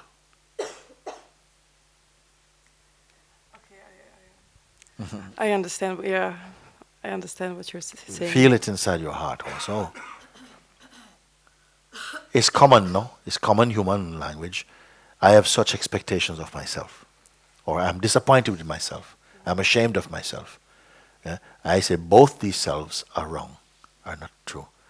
They are somehow shadows of the self. You can say like this, and it is not just a mistake. It is part of the drama of life that the self somehow paints this portrait of itself and the sense of other, and then occupies them. But it is always its pure self inside the costume of differences. So don't identify either with the one who feels, oh, I did something really wrong, and I'm so sorry about it. You see, independent of that is just the being. Maybe there's a fear to be, because there's an imagination that if I am just a being, I have no life.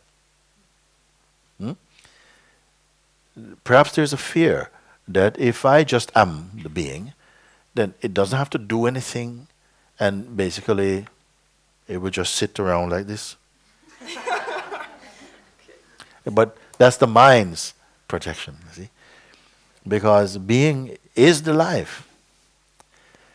The person is only a very reduced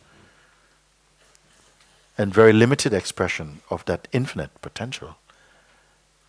This skin you must shed. You see? That in whose presence, the sense of the one who says, I expect too much of myself. And the self it is referring to, they're both illusions in the pure being. When you know this, it's not that people disappear and I disappear, but they take on just a pure playfulness. It's different. Mm-hmm. It's a responsibility of mine, if I may say it like that. Mm-hmm. Say more, say something. Well, mine responsibility to remove, to discard. Yes. And when you say my, what is the my now? No. It's good, it's good. You can still say my. You can still say yes, now I see what I must do. But I want to check out which you it is. Just to be clear. When you say I, what is the substance of the I now that says, now I see it's my responsibility either to turn away from that, to not give importance to that. Who are you speaking as? Let's see, that was my... Well, the experience is there is awareness that it's always there, and what you said about the self that expects and the self that it should be, those are seen. Yeah. So it's just to see, to put attention in the right place. Yeah. But also I'm asking, there is a feeling of awareness, but I'm asking myself, who's the I saying this? No, the awareness is the ground. Okay. Isn't it? When I say that if you imagine you have the flu, I gave this example, and I like it. I think it's a very good one. We have the flu. And so you have the flu for 2 weeks. So in 2 weeks, you're living your life. You're hungry. You have hunger in the flu state, and you satisfy your hunger in the flu state. When you make a telephone call, you're still having the flu, and you listen with the flu, and you speak with the flu, and you understand inside the flu. Everything you do is in the flu. Everything you do is in the flu. You send your emails in the flu, you go to bed in the flu, you can have a shower, you're in the flu state like this. So awareness is like this infinite flu state. And so everything that's being done is inside the flu of awareness.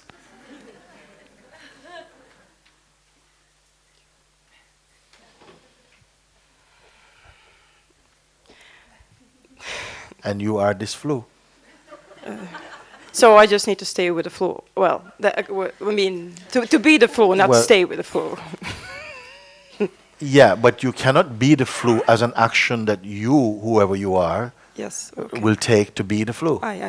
You are already the flu. So it's not the flu saying, I need to just be the flu. Yes, okay. It's the one who needs to flee. Okay. To be the flu. Okay. You got it, no? Yes. Yeah. Thank you. Because meeting you and people and experiencing this year triggered a lot of fire. And I'm grateful for everybody who raised the fire. Well, it's only the fire will burn in the presence of the seeing. Once something is seen, then the fire is lit. Until it's seen, or not just only when it's seen somehow with the intelligence, but perhaps because you come with a open heart, and before you even say yes verbally, you find you're on fire, sometime like this. Already something is already inside stirring. So immediately you get off food and you say, thank you for this fire. Because this fire is burning something, but I don't need to be stirring this fire. I am also somehow have a sense that whatever it is that I am is being burnt, so that what I really am, which cannot be burnt, can be free. Thank you very much.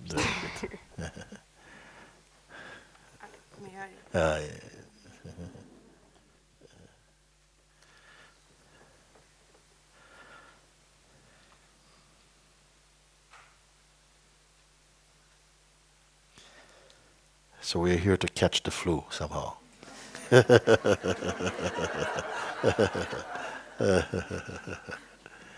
Very good.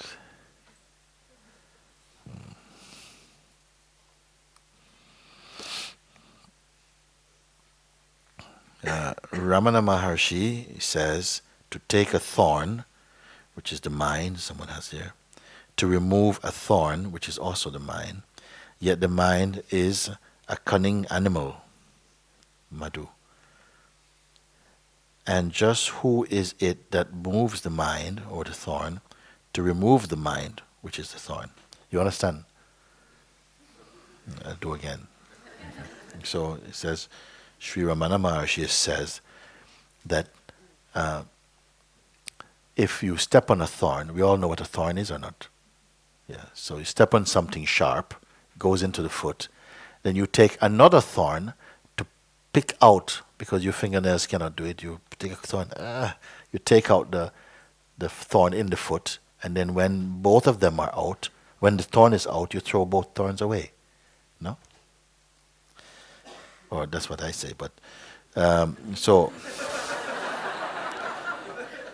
now this says, Ramana Maharshi says to take a thorn, which they're saying is the mind, to remove a thorn, which is also the mind, okay? Yet the mind is a cunning animal. Madhu. Madhu is where? So, okay. And just who is it that moves the mind, which is the thorn, to remove the mind, which is the thorn? Who is it that has the initiative, you see, to take a thorn, which is the mind, to remove the thorn, which is also the mind? You see, who is it? You see, there's only the self. There's only the self playing as the mind, playing as I, as other, playing as thorn, as the first thorn, playing as the second thorn, playing as the intelligence that naturally, out of compassion, responds to removing a thorn which is painful. And how can it be painful? Because then the mind should be in its natural state. And it's not in its natural state. It's in a deluded state. And so it has to also use the mind as a what do you call it? Decoy? What do you call these things? You have to use the mind itself, another aspect of the mind, to remove this. Use the mind to renew the mind, in a way, you can say that.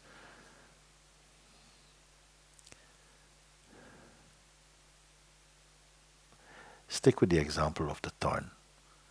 The thorn goes in your foot. You take another thorn to remove the first thorn. And when the painful thorn is removed, then the second thorn's job is done. Then you take both of them and throw them in the bin, isn't it? This is a natural thing. And just apply that to your mind. The mind has got somehow infected with the germs of negative conditioning. Now something has to come to neutralize or to renew the mind to its natural state. Who is doing it? The benevolence of the self. The compassion of the self for itself in expression as time and space and beings, separate beings.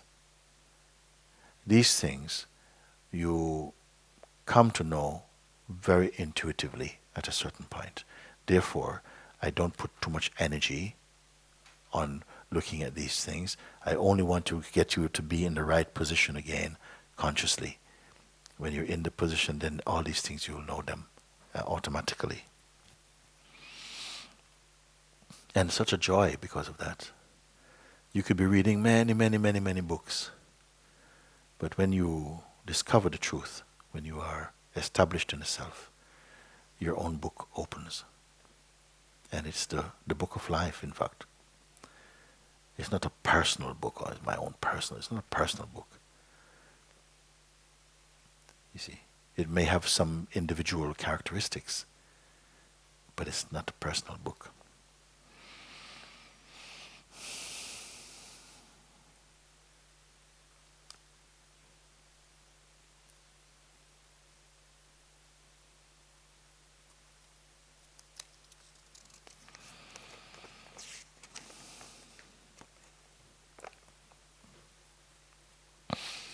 Dear Mooji, it seems that something still stops me to discover the truth.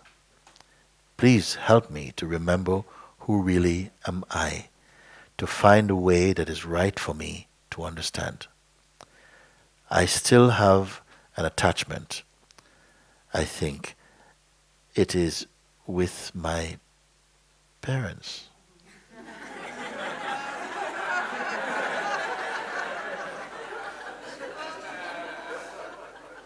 You let me continue reading this letter. It's your letter, no? It's your letter?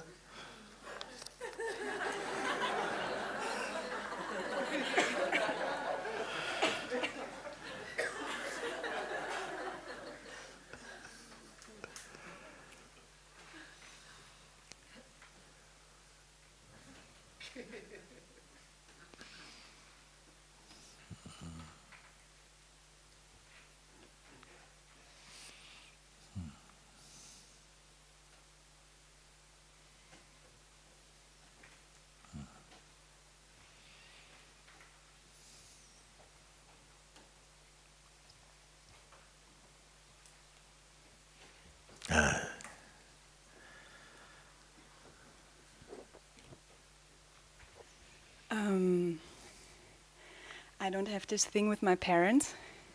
I have it with myself.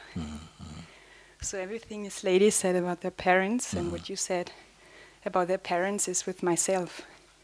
So it seems that you tell yourself things and you don't listen.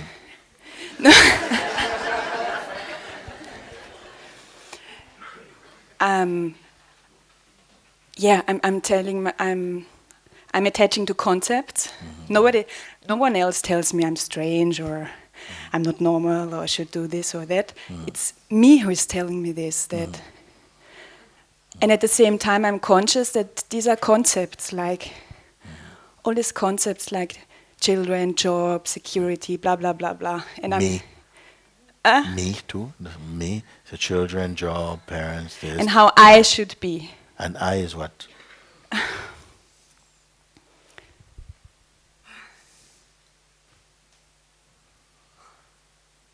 The I is made.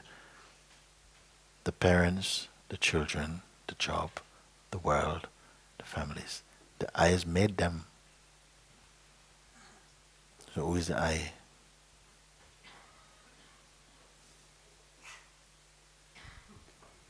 It seems that there is a block. Something is conscious, is observing this, that I'm following concepts and I'm kind of... But I is what? I is what? So just slow down a bit, and so we can, so you get your insides to catch up with your words a bit, and let's just close down on the I itself. I it will be what? What does it look like? What is its size? What is it? Is it I? Does it have gender? Is it a woman or a man? Is it what? When you say I, just someone identify it inside. What is this I?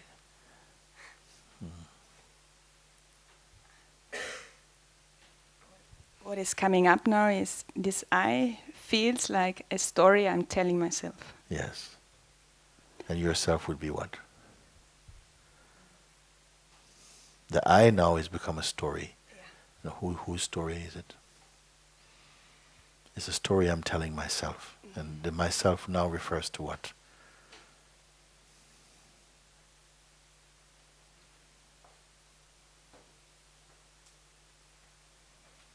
You mean the I is telling itself its own story? I cannot put it into words. It's there. Yes. But there's something that is not in that bubble, in that expression. Something, the identity is no doubt, it's got a sting, the identity. It has something, some lot of juices in there, that identity, see? That's why it's so much a catalyst for so many things. But there's awareness of the identity also. The awareness of the identity is not trapped in the bubble of identity. The watching of that is not hot and bothered. Simply there's an awareness which is not affected by whatever happens in that bubble of personhood and what's happening and relationships and all of this thing and I, me and myself or whatever. There's something there that's not that. And still there is something that is getting bored about this bubble and this concept. The boredom is also in the bubble also. Yeah. And there is something that wants to burst the bubble and to just let go of it. Yeah, from inside or outside it wants to burst.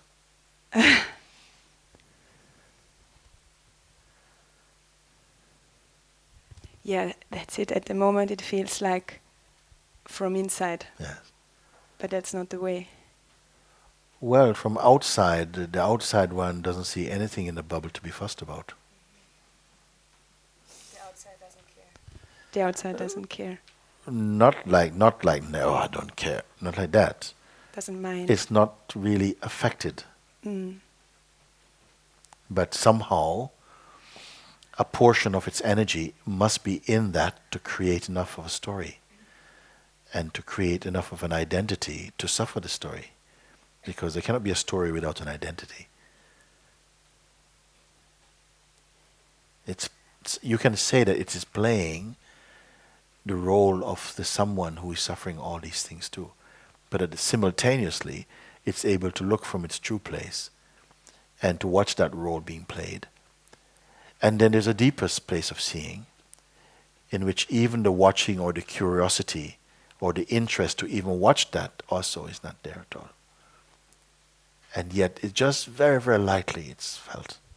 And this next step, that's what you often say, who sees the seer, or what is this deeper step? Yeah. It's... Mine says now I don't get it. It's like I'm coming to the point of seeing awareness, but the next... You, by saying you're coming to the point of seeing awareness, make awareness into a kind of commodity. You see, it makes it into a kind of a thing to be seen. But even you, the one who is saying, I'm coming to the point where I can see awareness, is only an idea arising in the awareness itself. It's like a character in the book saying, I think I'm getting through to the author. I think I'm getting very close. I think he's going to really listen to me about how to attempt the next chapter. Trust me.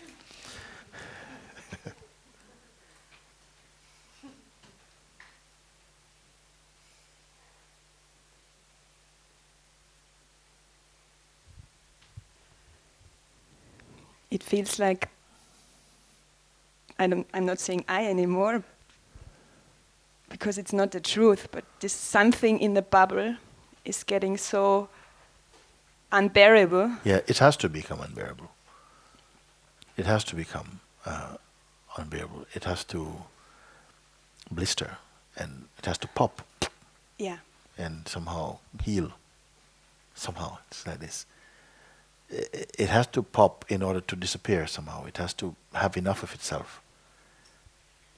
And now the question comes, which may again be a question of the mind, how to put the needle into this bubble from inside to... There is this need to know how, or...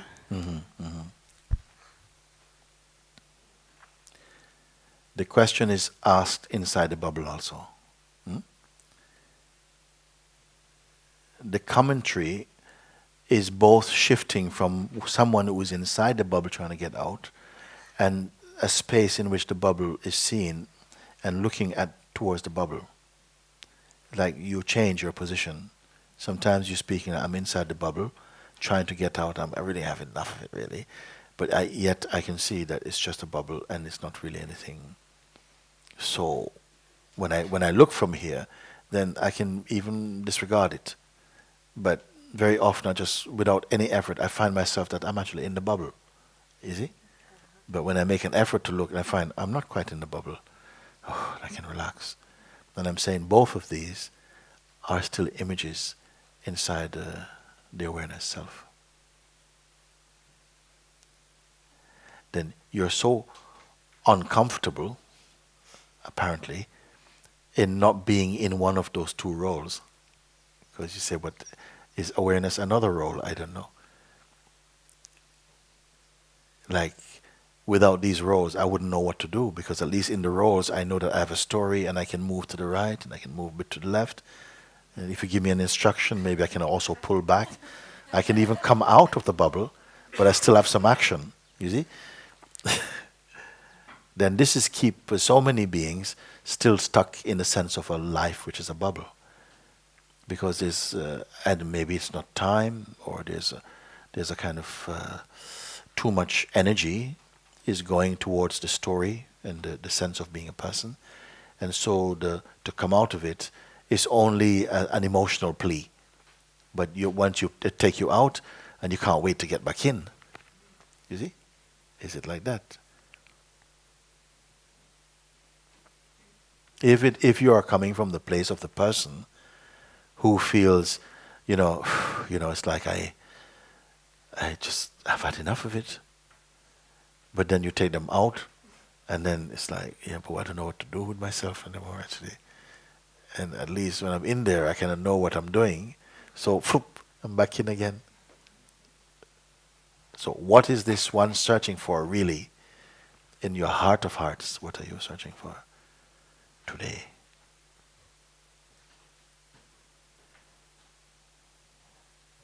Even is there the aspiration for complete liberation, not just from this little bubble, but from any bubble.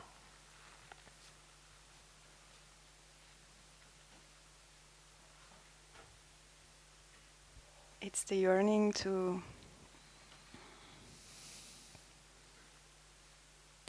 not only think this bubble is an illusion, but to experience that this bubble or all the bubbles are an illusion.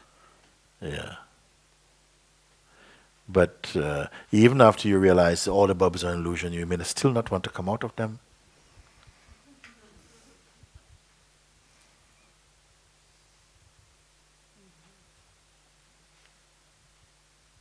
Maybe you're just looking for the experience of seeing that, they're an illusion, but a very juicy illusion, and more juicy than just being the self, which is not anything. You see, if you have those, that energy in your veins, and not able to pacify it in any other way, then somehow seek and try and suffer and go and come and, in this, are you sufficiently ready to recognize the truth of your already beingness? You must be. On one level, I have to assume on your behalf that you must be. Because when you realize the self, you realized your highest taste, your highest joy was being held back because you chose a lesser joy. Isn't it? There's the joy of pure being. But there may still be something inside that opens up the dust bag again, looking, scrounging around. I don't know.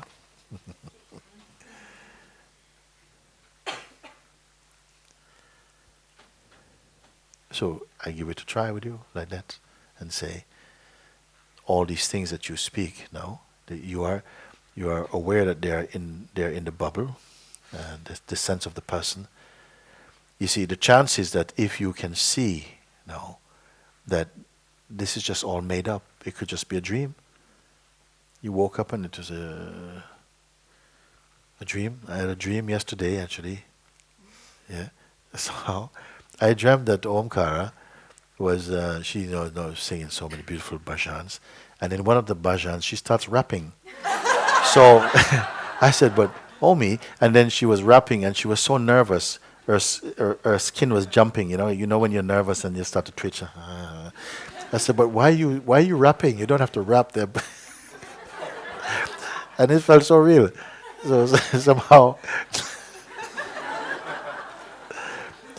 if you woke up and realized that all this is just dreaming, because sometimes you wake up and you realize you've been dreaming, and then you go right back in again. You want to finish, have more of the dream. Isn't it? Even in phenomenal dream, sometimes people wake up and then they feel so nice, or they want to know what the ending of something is. Then they climb back inside the bed, and they try and get back in even when they wake up.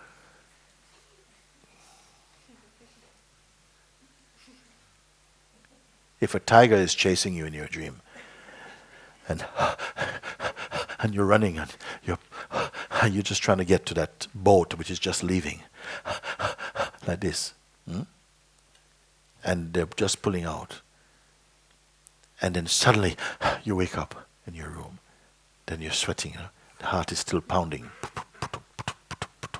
but you're seeing that, but I'm in my room, and there's no tiger. You see? And this waking up happened. Yes. So I'm now in the dream and I'm running in front of the tiger, and I know it is a dream. Yeah. And I want to wake up. But if you know it is a dream, you're already woken.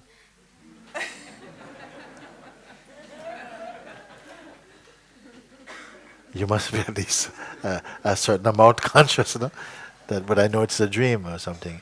This is why I say enjoy, wake up, realize yourself, and then enjoy the dream. At least enjoy it being awake, in a sense, because it still go on. No? Something is there, the sense of people and the planet and so on and so on. But inside is holding this enormous universe. There's a unity inside in which all this universe is held in that unity. And therefore it can play as much as it wants, but it cannot leave this. It cannot leave the presence, which is the womb of this universe. This is why I ask you, who are you in it? Are you merely a citizen amongst billions? Or are you that who can see the sense of yourself moving in the life, enjoying and so on? But even this one is connected to the source, which is your real self. You're the source of it. And here you have no image. You're the imageless.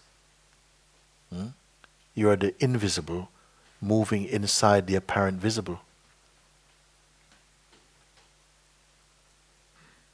It's like this now, anyway.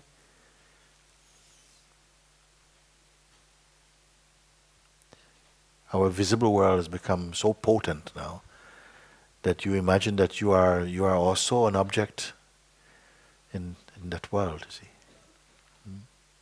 You are the subject, but you have an appearance of objectivity. But this objectivity sits inside the greater subjective awareness. Have I gone too far to speak like this? Am I running away?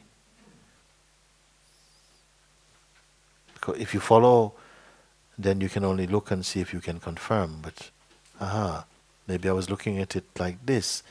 I'm looking like I'm there, and I'm talking as though I'm here, but I'm looking from here. So I cannot be this one. This one can only be a projection in my psyche, and then so much belief is there. I'm living as though I am that. Like I have the sense that I'm living, but it's only, I'm kind of dreaming living. But from my real place is here. But this here is not a location of such. It feels like everywhere. Something is saying, I'm living this dream, this is not real.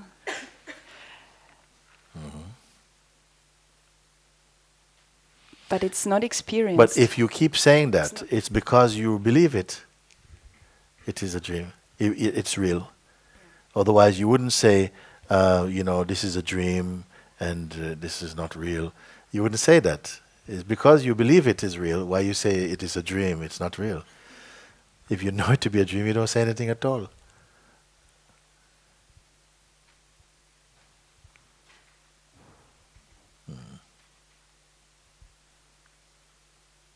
And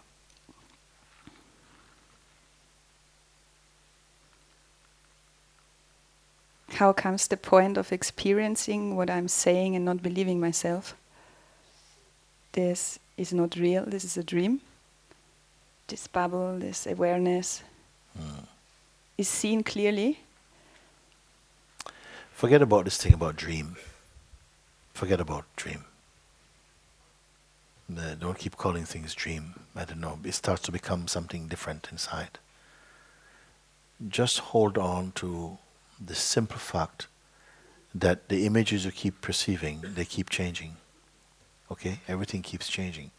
Nothing can come in front of you and hold its shape. Everything is moving along by the law of nature or its own law, it's moving. Okay?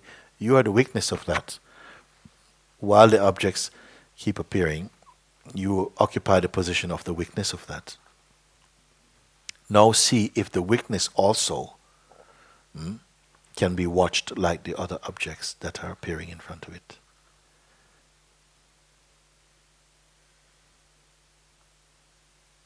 Can the witness be witnessed?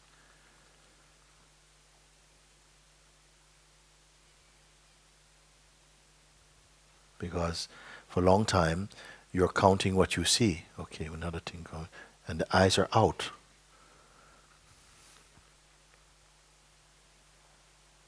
But behind that which is seeing what is out, is there something that can be discerned? When I say witness the witness, also, what happens? That's more closer than intimacy. Witness the witness, but don't imagine, don't create. Can the witness be witnessed?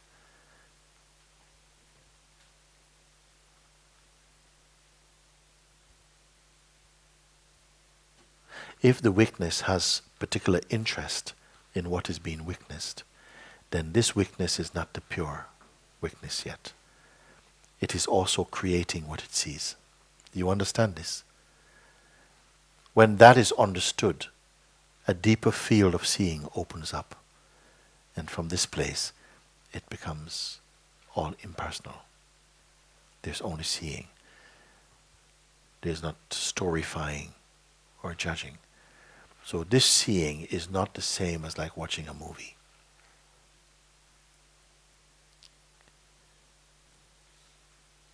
It happens spontaneously. It is not tracing footsteps. Casually, neutrally, things are perceived. So it is not trying to shop through the mind and the senses. It's not out shopping through them.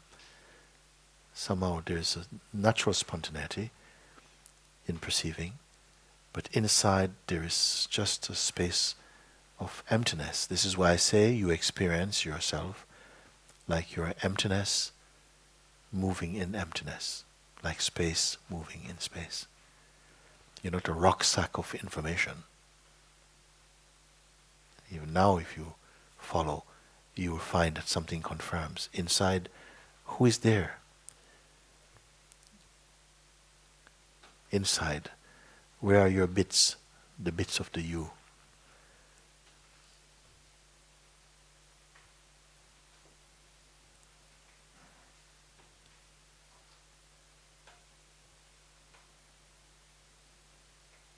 What is there? There is no one. There's no one. There's never ever been anyone except imagined.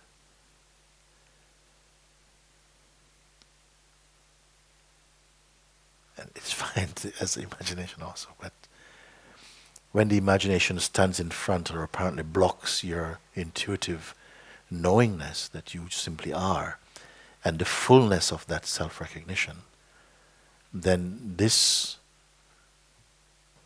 knowingness from the person, it must go, it must be removed, because it's interfering with your natural self-remembrance or self-recognition, so to speak.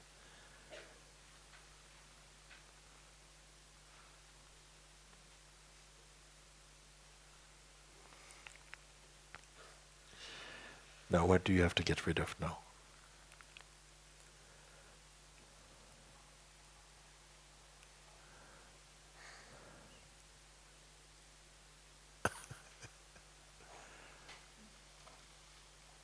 Is there anything you have to get rid of? No? No, there is nothing. There is nothing at all there.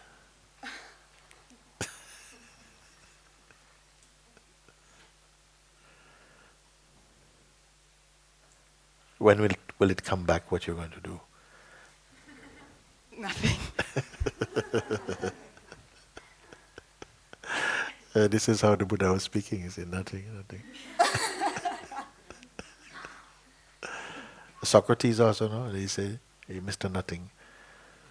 Was he who says, yeah, I know nothing at all, I know nothing.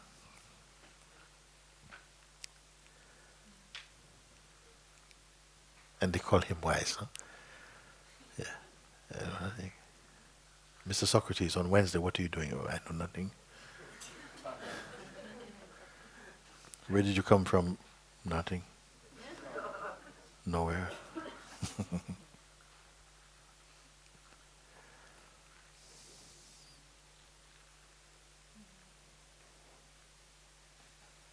Are you wise or foolish?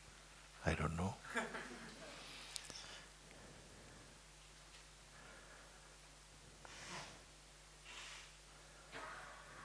What you're going to do when this or this happens, we will see.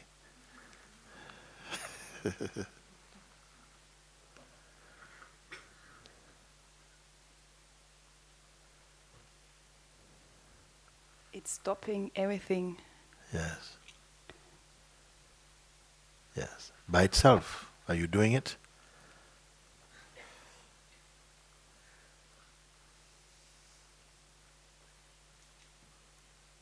Your understanding is doing it.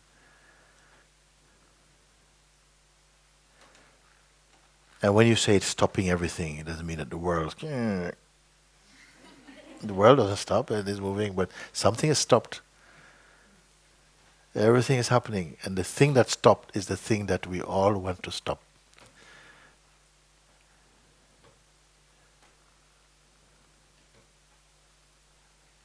But we don't realize it yet, mostly.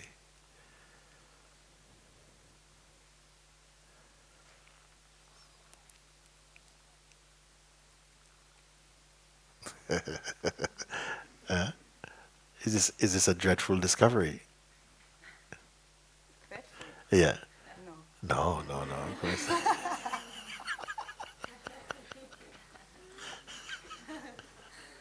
Everything before seems to be so stupid. Yeah.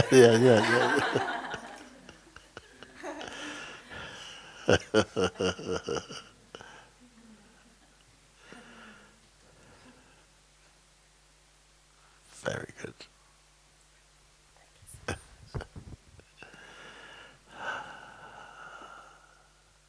Yeah, I'm very happy. Very good.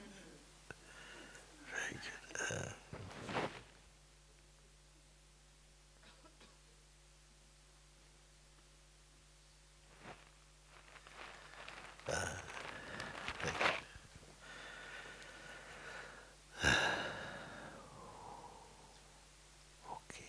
Okay.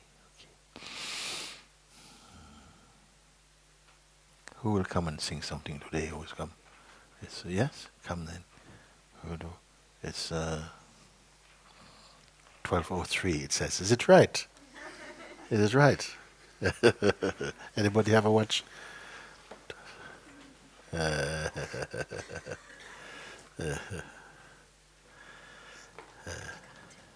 Okay. You don't need microphone?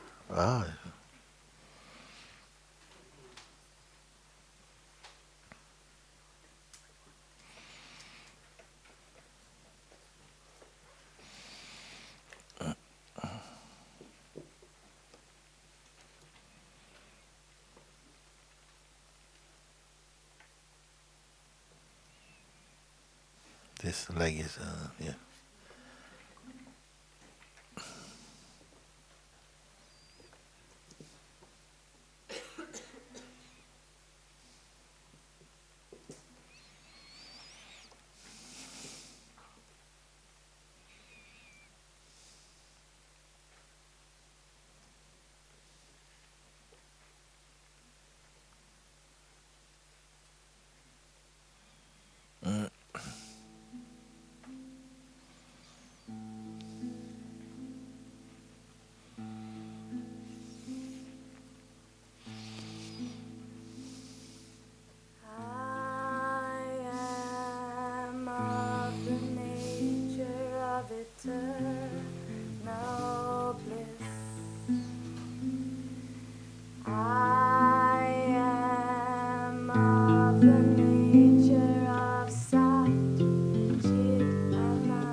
Om Namah Shivaya, Shiva Om.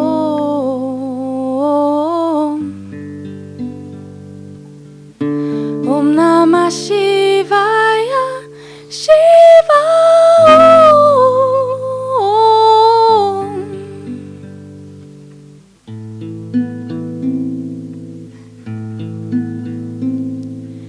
I am of the nature that transcends all time. I am of the nature that transcends all space.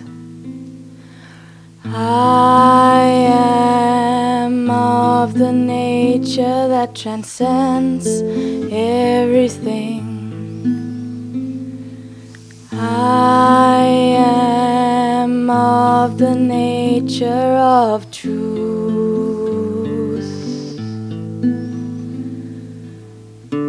Om Namah Shivaya, Shiva Om. Om Namah Shivaya, Shiva Om. Om Namah Shivaya, Shiva Om. Om Namah Shivaya, Shiva Om.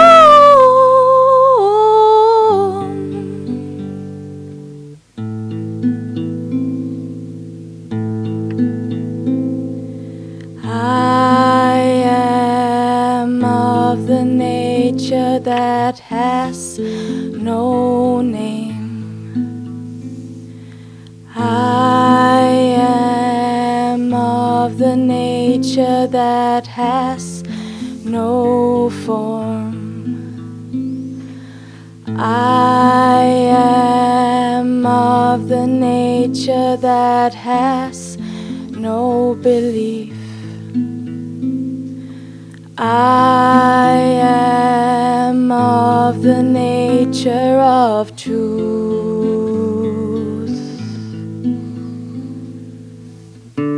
Om Namah Shivaya, Shiva Om. Om Namah Shivaya, Shiva Om.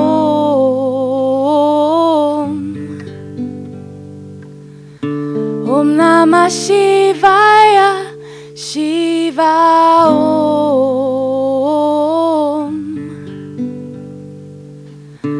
Om Namah Shivaya, Shiva Om.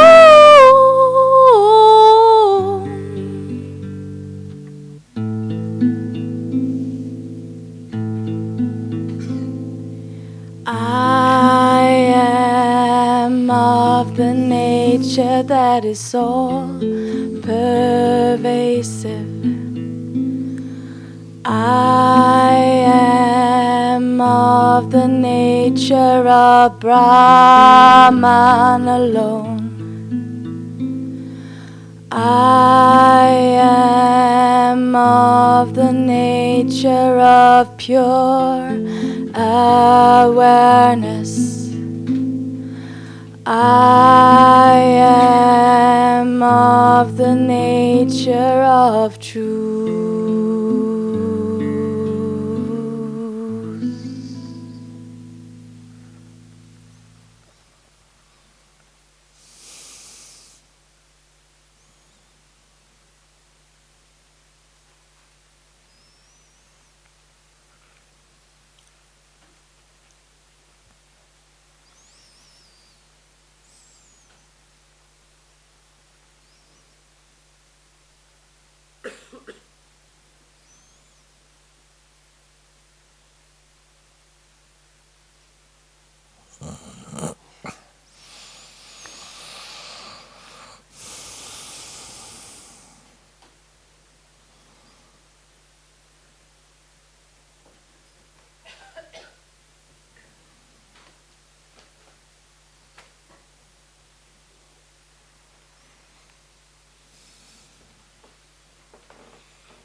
there is a power that is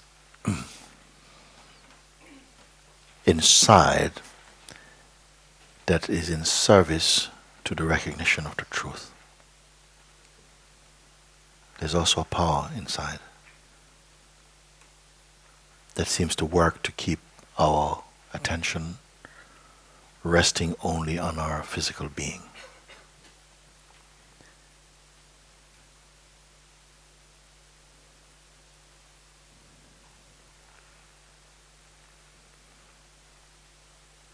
It will try and it seems to keep your attention being personal, to stay as a person, stay as a person. It will appear to promise you things that the person wants, what a person needs.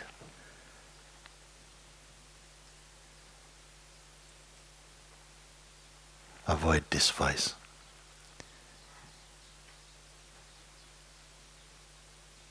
Cut its wings, because it will keep you hitchhiking from birth to birth.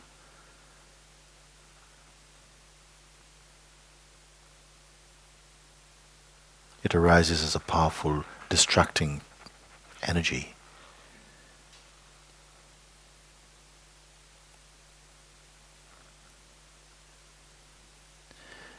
In every age, it has been there.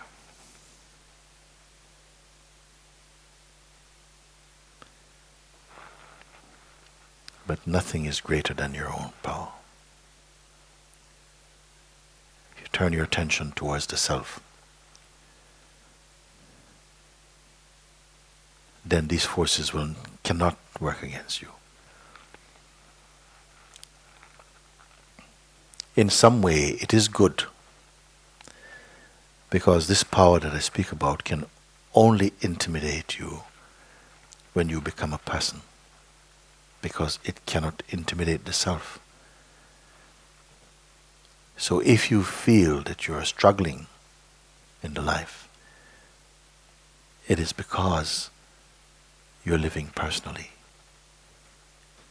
The person is okay if it is seen only as a kind of momentary costume. These things I'm saying, I cannot say this out in the marketplace, because everyone believes in the person to be the reality, the base. But here you have come to discover a deeper reality, a deeper truth, which is untouched, which is timeless, unbound, unconquerable, pure. And to experience that with such profundity that is not merely a fleeting experience, but it becomes your residential truth. If you say yes with your entire being inside your heart, and don't fight with your mind, but still remain open to what you are being pointed to follow intuitively and inwardly what I'm aiming at, you'll quickly see your true place. Then the secondary thing, which was appearing to be the primary thing, that will lose its grip. Because you'll only be free when you're free from the hypnosis of identity and conditioning. It's a mighty game.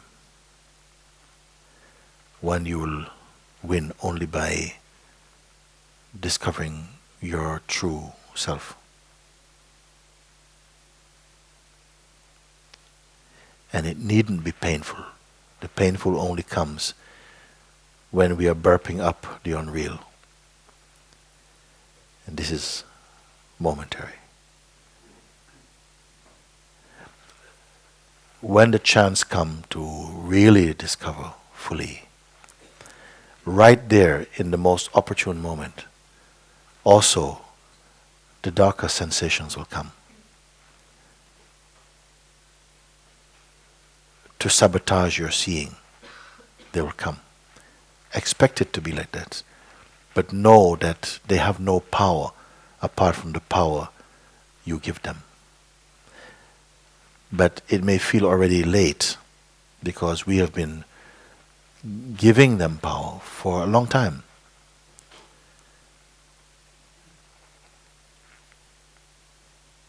Still, even if a room has been held in darkness for thousands of years, as I said before, the minute someone enters and opens the window, it doesn't take thousands of years for the darkness to leave immediately. In the same way, it is like that with the truth, discovering truth. As you are discovering the truth, years of building up of the untrue vanish. In the instant, the truth is recognized. This is the greatness of consciousness.